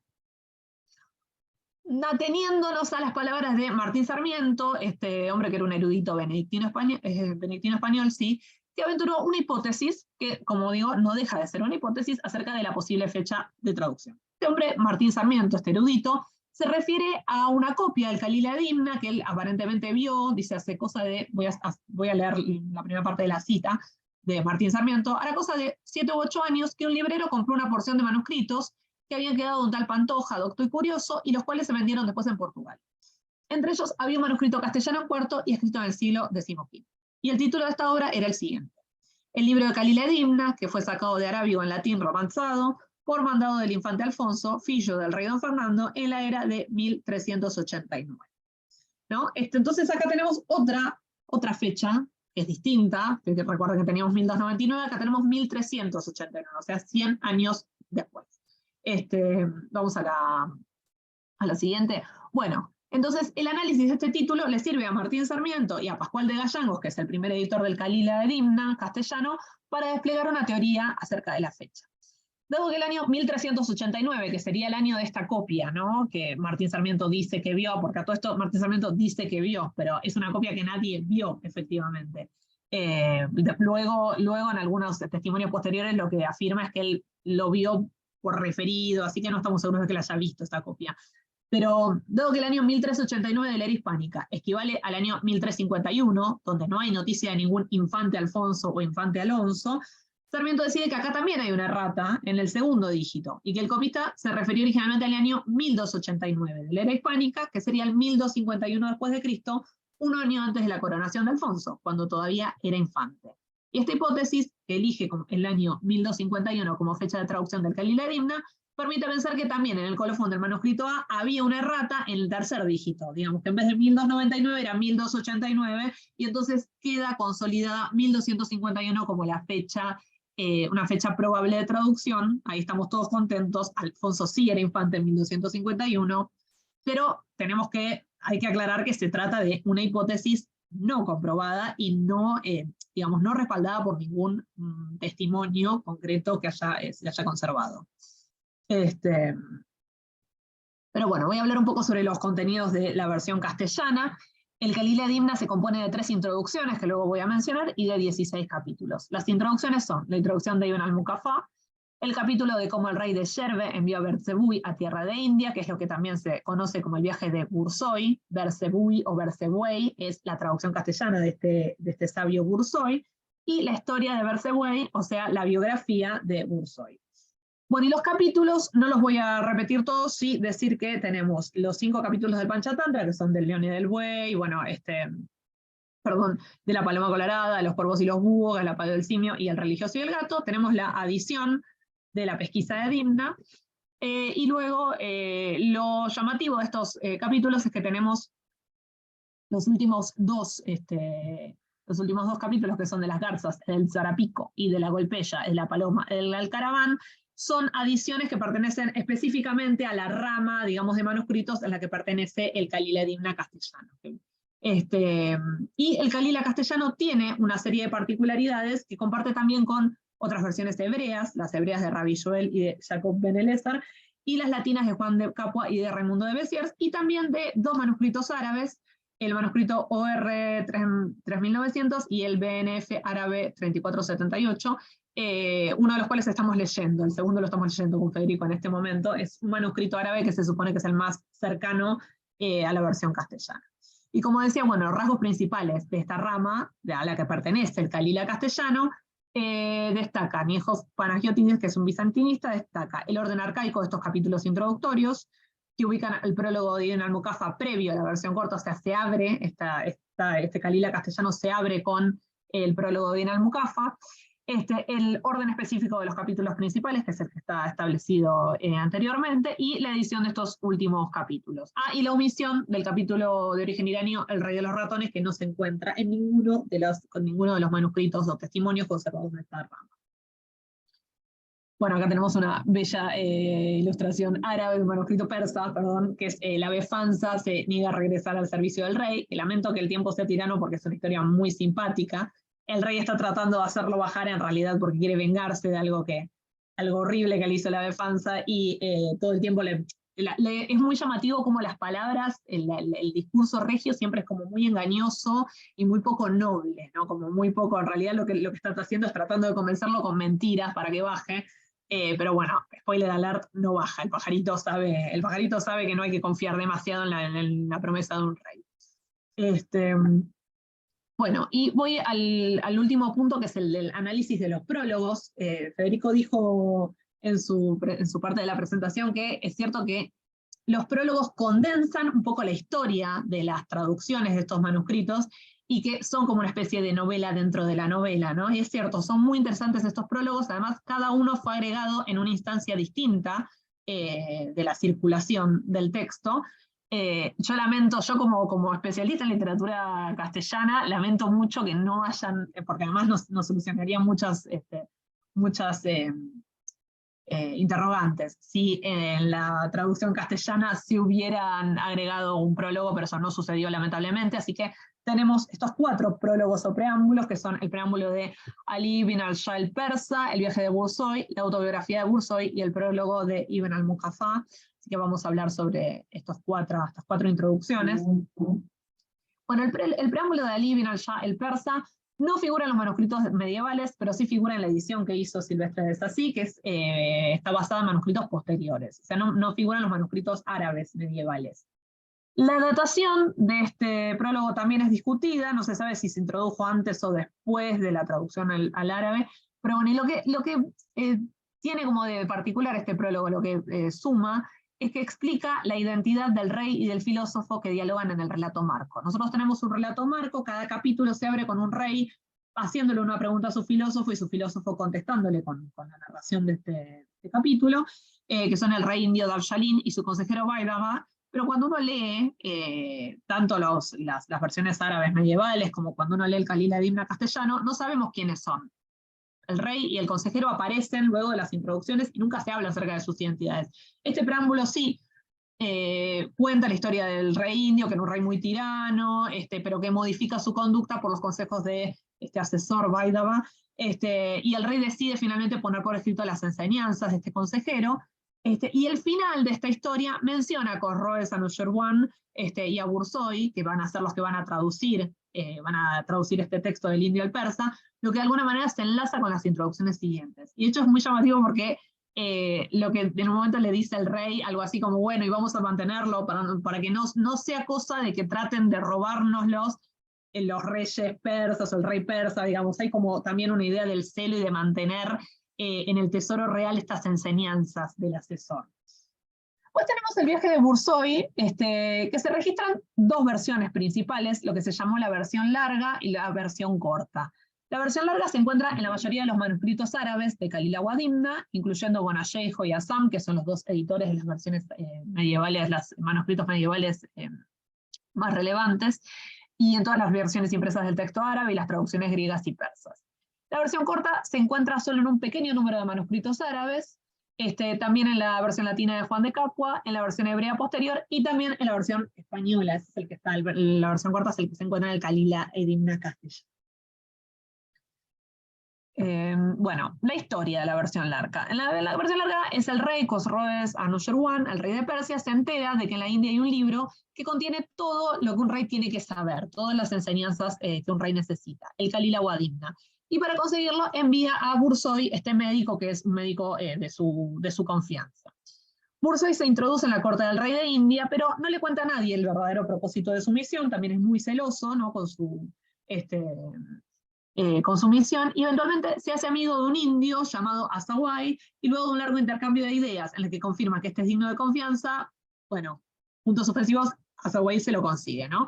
En la versión corta, voy a ir comparando, no es el rey el que quiere enviar a buscar el libro, sino que el médico Bursoy lee unos libros sobre la existencia en la India de unas hierbas en una montaña que pueden revivir a los muertos. Entonces Bursoy se comunica con el rey Cosroes y le pide su permiso para ir a buscar estas hierbas.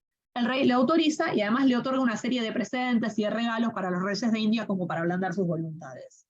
Bueno, en la India Bursoy es absolutamente asistido por los reyes y viaja incesantemente buscando las hierbas, pero es una búsqueda infructuosa en principio. Bueno, como les decía, en la versión larga estábamos con Bursoy hablando con este nuevo amigo que se hizo. Este amigo Asawai obtiene, de una manera que no se nos especifica, el libro del tesoro real y se lo entrega a Bursoy para que lo copie en secreto. Y al volver a la corte de Cosroes, del rey persa, el rey queda fascinado con el libro y le ofrece a Bursoy cualquier recompensa que desee. Bursoy solo toma una túnica y le pide al rey que su ministro, Buzurmijer, escriba un capítulo sobre su vida y lo agregue al principio del libro. Así que al leer Buzurmijer este capítulo que compuso en voz alta, recibe también una gran recompensa de parte del rey. En la versión corta, finalmente, recordemos que tenemos este Bursoy que está buscando estas hierbas que le van a dar la inmortalidad. Bueno, finalmente les preguntan a los sabios indios acerca de estas hierbas y estos sabios le explican el verdadero significado de su búsqueda. Es toda una búsqueda alegórica, la historia de las hierbas es una alegoría, las montañas son los hombres sabios, las hierbas son sus libros, los muertos son los ignorantes, y con la ayuda de los libros de aprendizaje, los muertos, que serían los ignorantes, pueden despertar a la vida, que es la sabiduría. Bueno, Bursoy reúne libros de sabiduría, esos libros indios los traduce al persa, vuelve a la corte y el rey Cosroes ordena a Buzurmijer que mantenga los libros en el tesoro real, y uno de estos libros es el Khalil Edimna, y su primer capítulo es la vida de Bursoy. Es decir que acá, en la versión corta, la relevancia del Khalil es menor, porque no, digamos, en la versión larga motiva todo el viaje de Bursoy, está motivado por buscar este libro de Khalil. En la versión corta, el libro es uno de los tantos libros que Bursoy trae a la corte del rey persa. Bien, esta introducción de este viaje de Bursoy está seguido por la biografía de este sabio persa Bursoy. También es conocida como capítulo de Bursoy el médico. Se encuentran todos los manuscritos árabes no mutilados, en los que se encuentran completos, y en todas las traducciones antiguas. Bueno, en este capítulo Bursoy habla en primera persona sobre su infancia, su vocación de médico y su búsqueda espiritual incesante. Y subrayo en primera persona porque es muy raro que en Khalil Edimna haya discursos en primera persona. Creo recordar que solo hay 2 apólogos insertados donde también hay un personaje que habla en primera persona, y también se trata, coincidencia o no, no lo vamos a discutir acá, acerca de búsquedas espirituales. Una voz que busca algún tipo de mejoramiento espiritual. Pero bueno, es un capítulo en el que Bursoy habla de primera persona, como les decía, es una rareza. Bueno, este texto ha cobrado tanto valor para la posteridad que en general las fuentes sobre la vida de este Bourzois el médico se basan mayormente en los contenidos de este capítulo de Calila. Es decir que, como decía Federico, sí, la existencia de Bourzois es indubitable, y también como la información que nos da acerca de su biografía, en Calila también lo es. Bueno, y el vínculo está entre esta introducción y aquella que la antecede, que es la del viaje de Bourzois a la India para buscar este libro. Está dado, por un lado, por el carácter dinámico de ambas historias, que están estructuradas alrededor de una búsqueda. En el caso anterior estaba la búsqueda de este libro. En el caso de la biografía de Bourzois es una búsqueda de mejoramiento espiritual, es una búsqueda espiritual. Bueno, eso les decía. Por un lado, el viaje a la India con el objetivo de encontrar las hierbas medicinales o el libro, o por otro lado, las numerosas indagaciones personales que Bourzois atraviesa a lo largo de su vida, que culminan con la elección de una vida ascética. Y puede pensarse que ambas experiencias están interrelacionadas. En ambos capítulos de Bourzois se habla acerca de una búsqueda que está estructurada como un viaje. Digamos, puede ser un viaje hacia afuera o puede ser un viaje interior.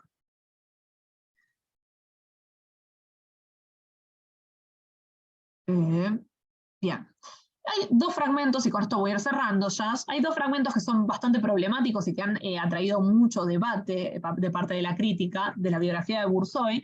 Por un lado tenemos el debate sobre las religiones, que, bueno, en su búsqueda espiritual, que se gesta cuando el sabio, que se ha dedicado inicialmente a la medicina, descubre los límites de la misma y pretende profundizar sus conocimientos en la vida ultraterrena, el médico dedica un apartado a cuestionar todas las religiones, a las que rechaza porque ninguna de las que ha consultado ofrece un panorama superado. La conclusión a la que arriba es que solo las buenas obras son perdurables y a ellas se dedica el sabio, que elige la vía del ascetismo como única forma de trascendencia. Y ahora voy a leer, lo que voy a leer es una traducción realizada por Marcelino Villegas del texto árabe de Silvestre de Sassi, perdón. Voy a leer un fragmento de esta búsqueda. Una vez entregué mi ánimo a ello, me confundí porque nada encontraba en los libros de medicina que me guiasen el tema de las religiones, a la más recta, a la más firma, pues que religiones y sectas hay muchas y muy distintos son los que las siguen. ¿Quiénes porque la recibieron de sus padres? ¿Quiénes a la fuerza y por temor?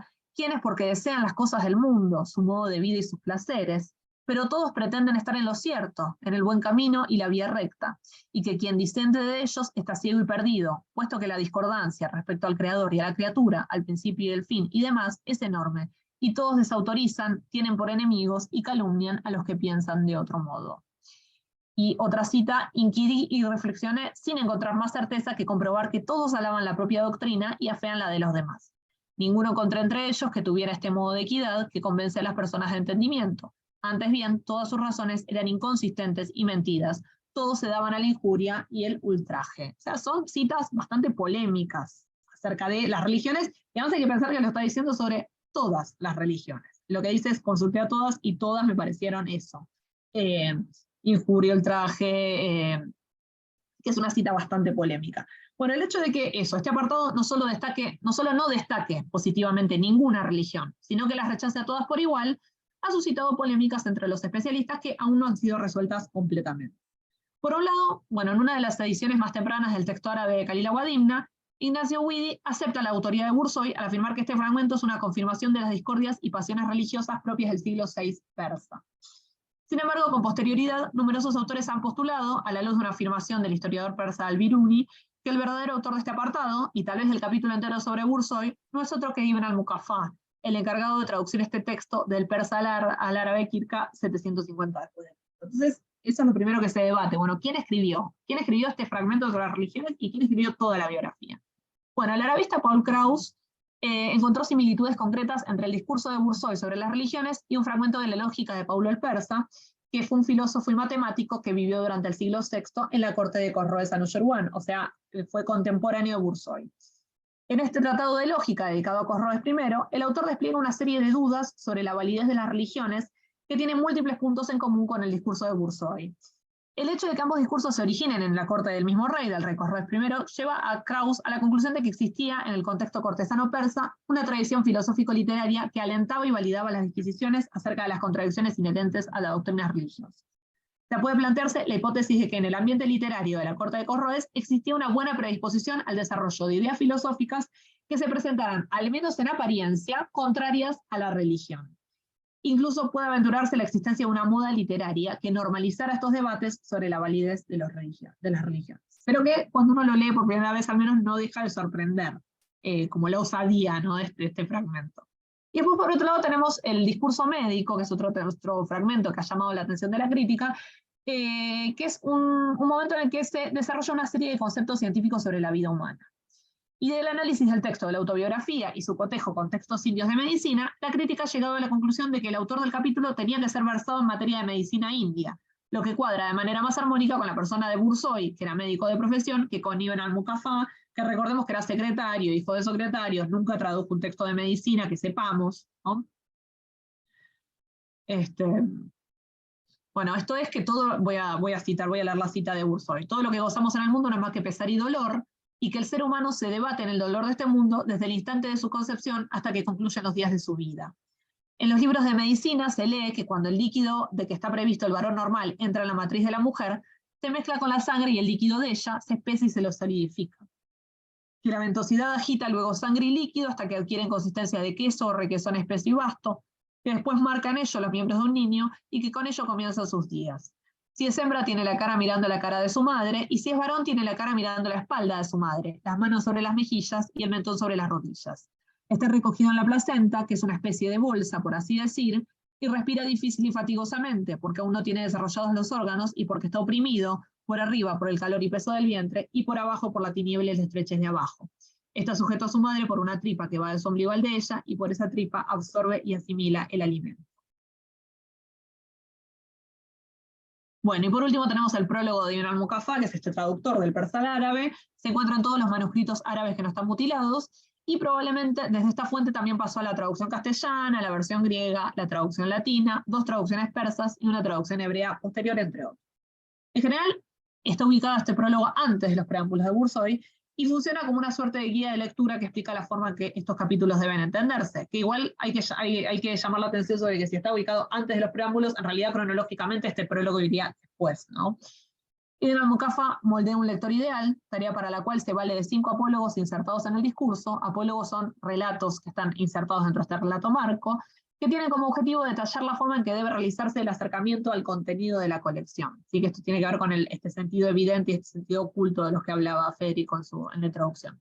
Bueno, cierro con estos 5 mensajes, estas 5 recomendaciones del traductor árabe.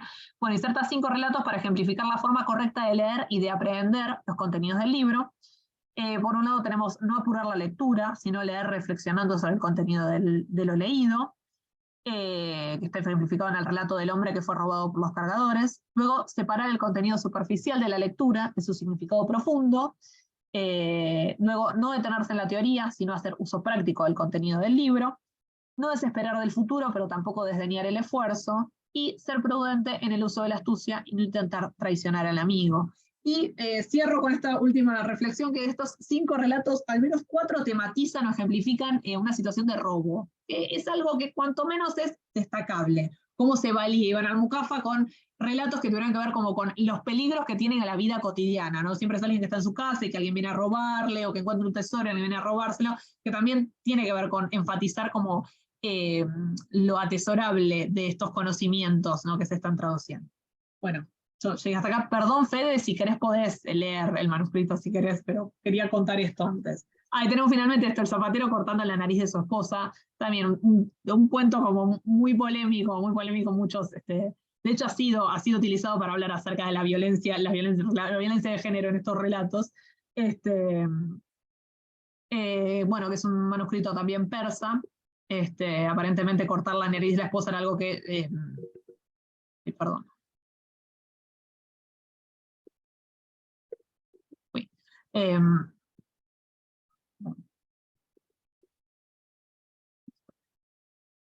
Bien, que es un episodio que analizamos con Federico en El religioso robado, un artículo que escribimos en conjunto hace un par de años.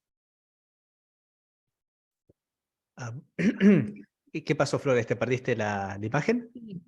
Está, no, ahí volvió la imagen, sí, la había perdido. Está bien, está bien. Sí. Bueno, decíamos, ilustración del periodo Jalashiri. Kirkat 1375-1385 después de Cristo, y que está en la biblioteca de Topkapi, vos lo dijiste de una manera distinta, pero yo lo leo así, Topkapi, en Estambul. Y ahí tenemos la referencia a nuestro artículo. Sí. ¿No? Bueno, el episodio es analizado en Brusón y Miranda, que somos nosotros dos, El religioso robado, un relato barco del Khalil Edimna a la luz de la tradición árabe, y esto está publicado en Calamus, que es la revista de la Sociedad Argentina de Estudios Medievales, número 4, que es el de marzo de 2020, y bueno, esto es un artículo que está disponible, está acceso abierto, como son las publicaciones bueno, de esta sociedad, y que, digamos, para los que estén interesados, luego pueden consultarlos o pueden simplemente hacer una búsqueda por internet, porque yo creo que encontrarlo, y efectivamente van a poder leer lo que teníamos para decir acerca de este episodio. Bueno, bien, llegados a este punto, quisiera, digamos, tomar un poquito del tiempo de ustedes. Aquí vuelvo a esta ilustración, ¿no?, que muestra este episodio de este manuscrito, ese manuscrito 3465, recuerdan que usó Silvestre de Sacy para su primera edición impresa, ¿no?, del Khalil Edimna en una lengua occidental. Podemos entender por qué Sacy eligió este manuscrito, ¿no? No solamente por sus ilustraciones muy bonitas, para mí, digamos, de estilo árabe las mejores, sino además porque tienen un texto que está muy ricamente vocalizado.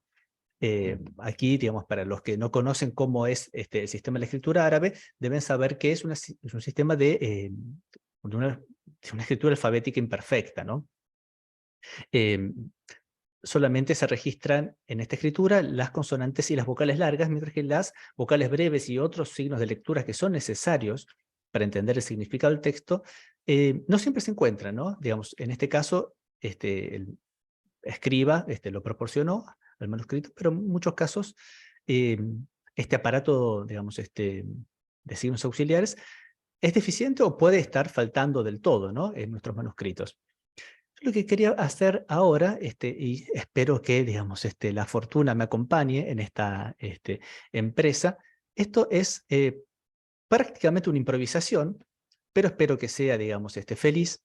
Quería, digamos, llevar la atención de ustedes a el texto manuscrito que trataremos de leer, digamos, con la fortuna que nos acompañe, y tratar de compararlo con otro manuscrito y poder determinar las diferencias entre las distintas versiones del Khalil Edimna, y de esa manera, digamos, que ustedes puedan apreciar cómo es de amplia y variada la tradición manuscrita, ¿no?, de este texto, cómo de un manuscrito a otro, para un mismo relato, de repente hay detalles que faltan, detalles que son agregados, y bueno, eso, digamos, hace a la complejidad del análisis de este texto.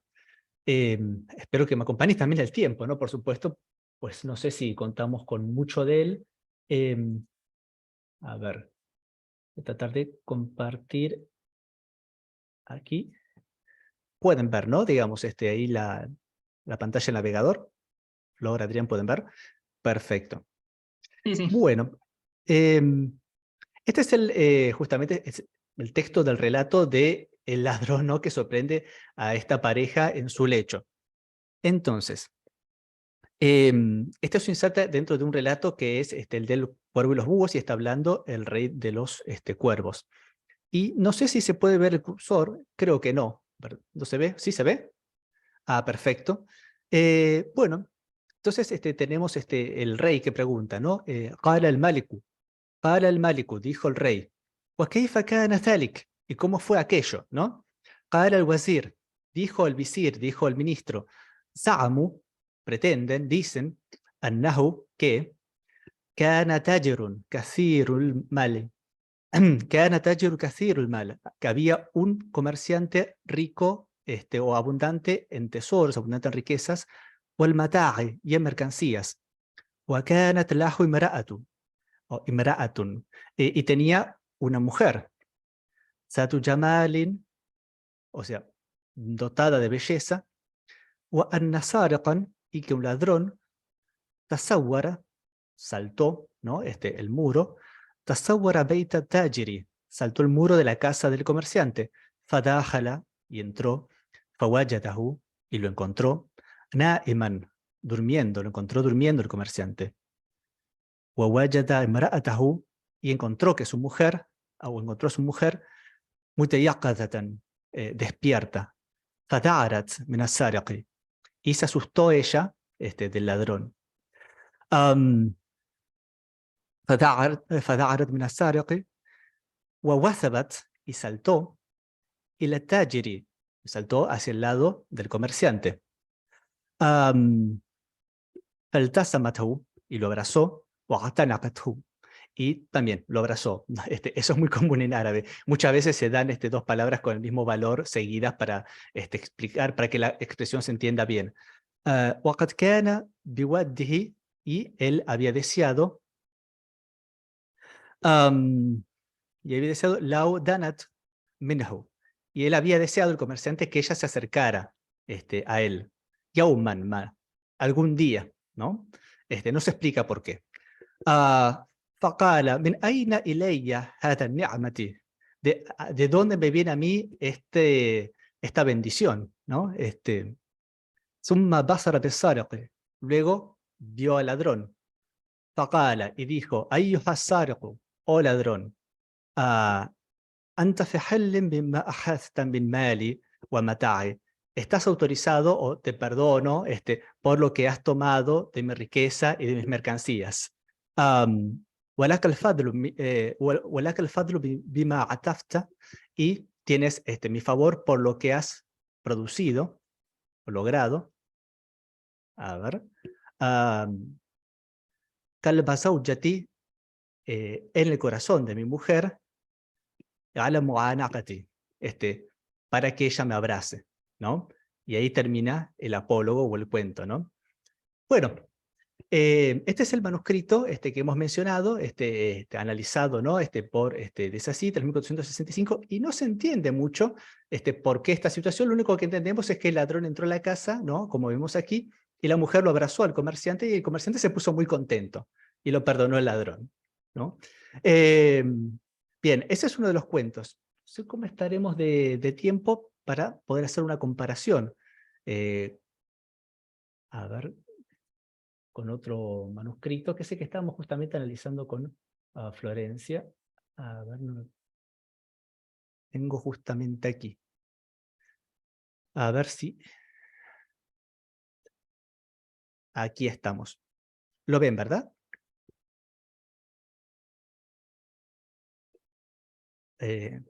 Bueno. Espero que lo estén viendo. ¿Se ve?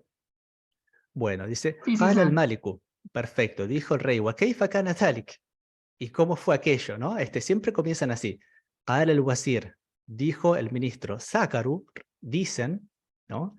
أنه كان تاجر, que había un comerciante, مكثر, abundante, ¿no? En riqueza. وكان كبير السن, y era grande de edad. O sea, ya aquí tenemos una explicación, ¿no? ¿Por qué la mujer no lo quería? Porque era viejo. وكانت له امرأة, y tenía una mujer, حسناء, o sea, una mujer bella. كان له امرأة حسناء جميلة, y bella. Bueno, dos palabras que significan lo mismo, nuevamente. Es algo muy típico de la literatura árabe. وكان لها عاشقا, y ella tenía un amante, ¿no? Ya vemos otra razón por la cual, digamos, la mujer no abraza al comerciante. وكانت, y ella, وكانت له مبغضة, ¿no? Bueno, y lo despreciaba a él, ¿no? لا تمكنه من نفسها, y no dejaba que él la toque. ولا تبسط له, sí, ولا تبسط له ودها o ودها, ¿no? Y no le extendía a él y no le permitía a él el amor, ¿no? Bueno, hacerle el amor, ¿no? Por supuesto. فكان التاجر لا يريده ذلك. Es medio, la sintaxis es medio floja aquí, pero dice, y el comerciante no deseaba aquello, no estaba conforme con ello. إلا حبا لها, sino, digamos, por amor a ella, ¿no? No estaba contento con la situación porque la deseaba, ¿no? A su esposa, pero su esposa no quería saber nada con el viejo. وأن سارقا, y dicen que un ladrón أتى بيت التاجر, llegó a la casa del comerciante في بعض الليالي, en una de las noches, فلما دخل البيت, y cuando ingresó a la casa, وآفق التاجر, y vio al ladrón نائما, durmiendo, والمرأة, bueno, y a la mujer يقظانة, والمرأة يقظانة, y a la mujer despierta, فثارت, se asustó, المرأة, la mujer, منه, de él, فوثبت على الشيخ, y saltó hacia el lado del anciano, ¿no? Desde el sheikh, el anciano directamente. فالتزمته, y lo abrazó, ¿no? وانتبه, y se despertó, al sheikh, se despertó el anciano, فقال في نفسه, y dijo en su fuero íntimo, ¿no? En su alma, كيف أعطاني الله, cómo me dio, pues por qué me dio Alá, هذه النعمة, esta bendición. فلما بصر السارق, y cuando vio al ladrón, وعرف القارية, y entendió el asunto, ناداه, se dirigió a él, ¿no? Le habló y le dijo, ¿no? أيها السارق, oh ladrón, أنت في حل, estás autorizado, بما أردت, en lo que desees, أخذه, acá falta algo, este texto no es muy bueno, من بيتي, de mi casa, من, de, min malin, acá está, en cuanto a tesoro, ولك الفضل علي, y tienes mi favor, والبر, y digamos, y también favor, lo que sea, عندي, والبر عندي, y la caridad es conmigo, una cosa así, es lo mismo, لما صنعت, por lo que has hecho, والله تعالى, bueno, الموافق بمنه وكرمه, y Dios sea alabado, básicamente. Bueno, ahí ven, ¿no? El mismo relato, son dos manuscritos distintos, ven que uno, que es el que más próximo a las versiones castellanas, cuenta con mucho más detalles que hacen esta historia coherente, mientras que el otro no, digamos, no se entiende del todo bien, porque falta el detalle de que el hombre es anciano, y que su mujer tenía un amante, y todas las demás cosas que nos permiten comprender por qué la mujer no lo quería. Y bueno, aquí, digamos, lamentablemente este manuscrito tiene una indicación de una ilustración, pero la ilustración falta porque, bueno, claramente el manuscrito no llegó a ser completado tal como había sido comisionado, y tenemos un gran espacio en blanco aquí, donde iría una ilustración parecida a la que teníamos en el manuscrito anterior. Bueno, eso quería dejarles como para que puedan apreciar cuál es la diferencia, digamos, entre los manuscritos, cómo de un manuscrito a otro las versiones de la historia pueden cambiar, pueden faltar detalles o pueden ser agregados otros, y entiendan cómo es el texto del cual, digamos, nos dedicamos a estudiar, que es, bueno, volátil, ¿no? Digamos, no tiene contornos fijos, sino que cambia. Y bueno, queda, digamos, pendiente, por supuesto, la tarea de una edición crítica, una reconstrucción del arquetipo de Ibn al-Muqaffa, que por ahora parece ser una empresa, si no imposible, por lo menos muy lejana en el tiempo. Bueno, no sé si tienen algunas preguntas o si tenemos tiempo para preguntas. Y tenemos 5 minutos, que no es mucho tiempo, pero si alguien quiere realizar preguntas, si no hago yo alguna. No sé, de todo lo... Es bastante abundante la concurrencia, pero con esto de que en Zoom no ponen las cámaras, no sé si alguien quiere levantar la mano, tomar el micrófono, preguntar algo.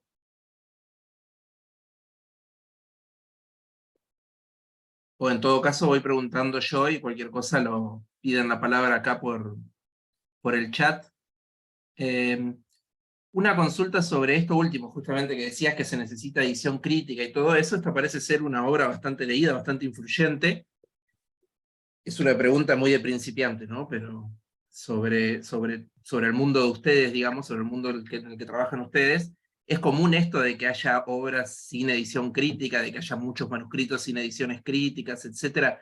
Digo, porque en el mundo en el que trabajo yo, por ahí el latín, el griego, es algo común, pero no tan común. Hay muchas. ¿En el caso de ustedes es algo común eso? Respondo yo. Me parece que es una situación absolutamente excepcional, ¿no? Que tiene que ver con este carácter tan particular de la obra. digamos, en este mundo, digamos, por así decirlo, creo que hay dos obras muy importantes de las cuales falta una edición crítica, ¿no? Que es el Khalil y Dimna y el Corán. Digamos, obras de una importancia capital, pero que lamentablemente no tenemos ese trabajo realizado. Y es discutible si se puede hacer, ¿no? Yo creo que algo se puede hacer en ambos casos. En el caso del Corán, yo creo que es más sencillo porque tenemos, por supuesto, copias mucho más antiguas. En el caso de Kalila es más difícil, pero tenemos que entender que el estemma de estos textos no va a ser, digamos, un estemma tradicional, ¿no? Con un arquetipo, digamos, único, del cual se desprenden, digamos, distintas ramas, sino que probablemente tengamos varios arquetipos y digamos, por supuesto, hubo una traducción de Ibn al-Muqaffa, autógrafa seguro en algún momento la hubo, pero digamos, no creo que nos podamos remontar hacia ese momento en el tiempo. Es una curiosidad que, digamos, la versión en persa medio quizás sea más fácil de reconstruir, ¿no? A través del siríaco, que la versión, digamos, en árabe, de la cual, bueno, constituye la traducción, pero a la cual no podemos acceder con facilidad. Otra cosa lamentable de este estado de los hechos es que los manuscritos árabes que nosotros poseemos no transmiten la voz de Ibn al-Muqaffa. Es lamentable, pero nosotros conocemos la voz de Ibn al-Muqaffa por otras obras suyas. Pero en el caso de la tradición del Khalil y Dimna, ha sido refundido este texto tantas veces que ni siquiera tengo la certeza de que las palabras que utilizó Ibn al-Muqaffa hayan sido las por él elegidas, sino que hayan sido, digamos, adaptadas a los tiempos y a los cambios en el uso de la lengua, por ejemplo, por copistas y amanuenses posteriores, con lo cual, digamos, el autor queda perdido. Pero bueno, es una situación excepcional, digamos, respondiendo a tu pregunta. Sí, se dice, perdón, agrego solo un detalle, se dice eso, que el Khalil Edim ha sido como víctima de su propia popularidad. Y prueba de esto es como los amanuenses, los copistas se han tomado como libertades absolutas para modificar el texto, para agregar, que es cierto, amén de la cantidad de faltantes y ausencias, ¿no? Que tenemos, porque en realidad el manuscrito, el testimonio conservado más antiguo es 500 años posterior a la traducción original. Es un montón de tiempo, más teniendo en cuenta un manuscrito una obra tan popular, digamos, y que se ha difundido tanto. Y se difundió en todas las lenguas, digamos, en la Edad Media, en todas las lenguas europeas también, en todo. Sí, sí, pero bueno, la puerta de entrada fue la traducción castellana, pero sí. Bien, a mí me recuerda, es una especie de leyenda de Alejandro, digamos, medieval, que sobrevive en muchas lenguas, siempre diferente, siempre muy distinto, una cosa así. Sí, bueno, y sí, o sea, para empezar, por ejemplo, como en el mundo islámico, corrígeme Federico si me equivoco, pero es como un texto del medio de lectura escolar, no obligatoria. Los niños leen el Kalila en el colegio. Modernamente, ¿no? modernamente, sí, Modernamente, sí. Pero sí, porque además, digamos, se tradujo en muchas lenguas y también lo que fue sucediendo, que eso, la modularidad que tiene el texto hace que muchos de estos relatos luego se independicen, se agreguen a otras colecciones, se traduzcan en otros idiomas, en otras colecciones, digamos, pero sí. Sí, especialmente hay muchas traducciones al latín que son posteriores. De hecho, es llamativo que muchas traducciones al latín son posteriores a la traducción al castellano, por ejemplo. Que uno pensaría es contraintuitivo, pero es así.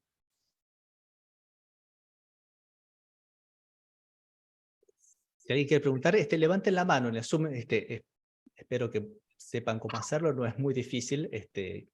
Creo que abajo en su pantalla podrán encontrar ahí el icono para hacerlo. Sí, o hablan por chat, pero no, Eh, como no preguntan.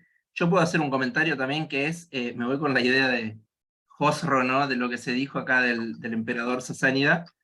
Esta idea de que era una especie de emperador ilustrado, que aceptaba en su corte que se hablara mal de la religión y todo eso, no es precisamente la idea que tenía yo, que en algún momento de mi vida estudié cómo masacró a todos los mazdaquitas al comienzo de su reinado, pero siendo que es un gobernante que gobernó medio siglo, no dudo de que debe haber sido así en algún momento de su reinado, y me voy un poco con esa intriga para volver a leer sobre esos temas, para ver todo lo que se comentó, ¿no? Sobre... ¿Perdón? Sí, sin duda. Sin duda, sin duda sí, es un reinado, sin duda, digamos, muy, muy rico. Y ahí probablemente lo que estemos viendo es la influencia del helenismo, ¿no? Hay un episodio que es muy famoso, que es cuando Justiniano cierra, digamos, en 529 la academia, digamos, ateniense, ¿no? La que se suponía ser continuadora de la de Platón, pero bueno, en realidad ahí hay una especie de cesura y no es la de Platón de verdad, es simplemente es marketing, ¿no? Lo que hay ahí. Pero bueno, todos estos filósofos atenienses se van errando en búsqueda de una corte que los mantenga, y eventualmente por una cuestión que diríamos hoy en día de geopolítica, Husserl los acepta en sus territorios durante un tiempo, y aparentemente, digamos, eso y todo, digamos, una eflorescencia, ¿no? De la filosofía helenística, que vaya a saber uno cuánto duró, ¿no? Realmente, ¿no? Si fue una tendencia permanente, digamos, dentro del pensamiento iranio, o fue una flor, digamos, de una primavera, ¿no? Pero ciertamente Bourdieu se vio influenciado, casi seguro, por estas corrientes de pensamiento que aportaban un cierto relativismo religioso, filosófico, digamos, a un mundo muy conservador, ¿no? Como era el mundo persa, sasánida. Y bien, es eso simplemente, digamos, no sé si se puede especular más allá, por lo menos con mis conocimientos yo no me atrevería, pero sí, por supuesto, también es algo para revisar, sin duda. Bueno, ya son las 5, así que viendo que nadie levantó la mano y demás, yo les agradezco muchísimo por la presentación, por todas las imágenes, todo muy interesante. Bueno, ahí también Catherine Sosa Fraga nos comenta, lo leo para que quede después en el video de YouTube. Me interesa agradecer la exposición, mi conexión es inestable, la de quien no, ¿no? El helenismo fue una corriente filosófica que se introduce brevemente en el mundo persa, gracias, nos dice. Y bueno, si no hay nadie más que quiera preguntar o decir algo, por mi parte agradecerles a los dos muchísimo por esta participación. Nada más. Bueno, Gracias gracias a vos, ustedes. Adrián, Sí. y bueno, gracias a todos los oyentes, ¿no? Por supuesto. Bueno, muchas gracias. Saludos desde el Uruguay, bueno, saludos a los hermanos uruguayos y a todos.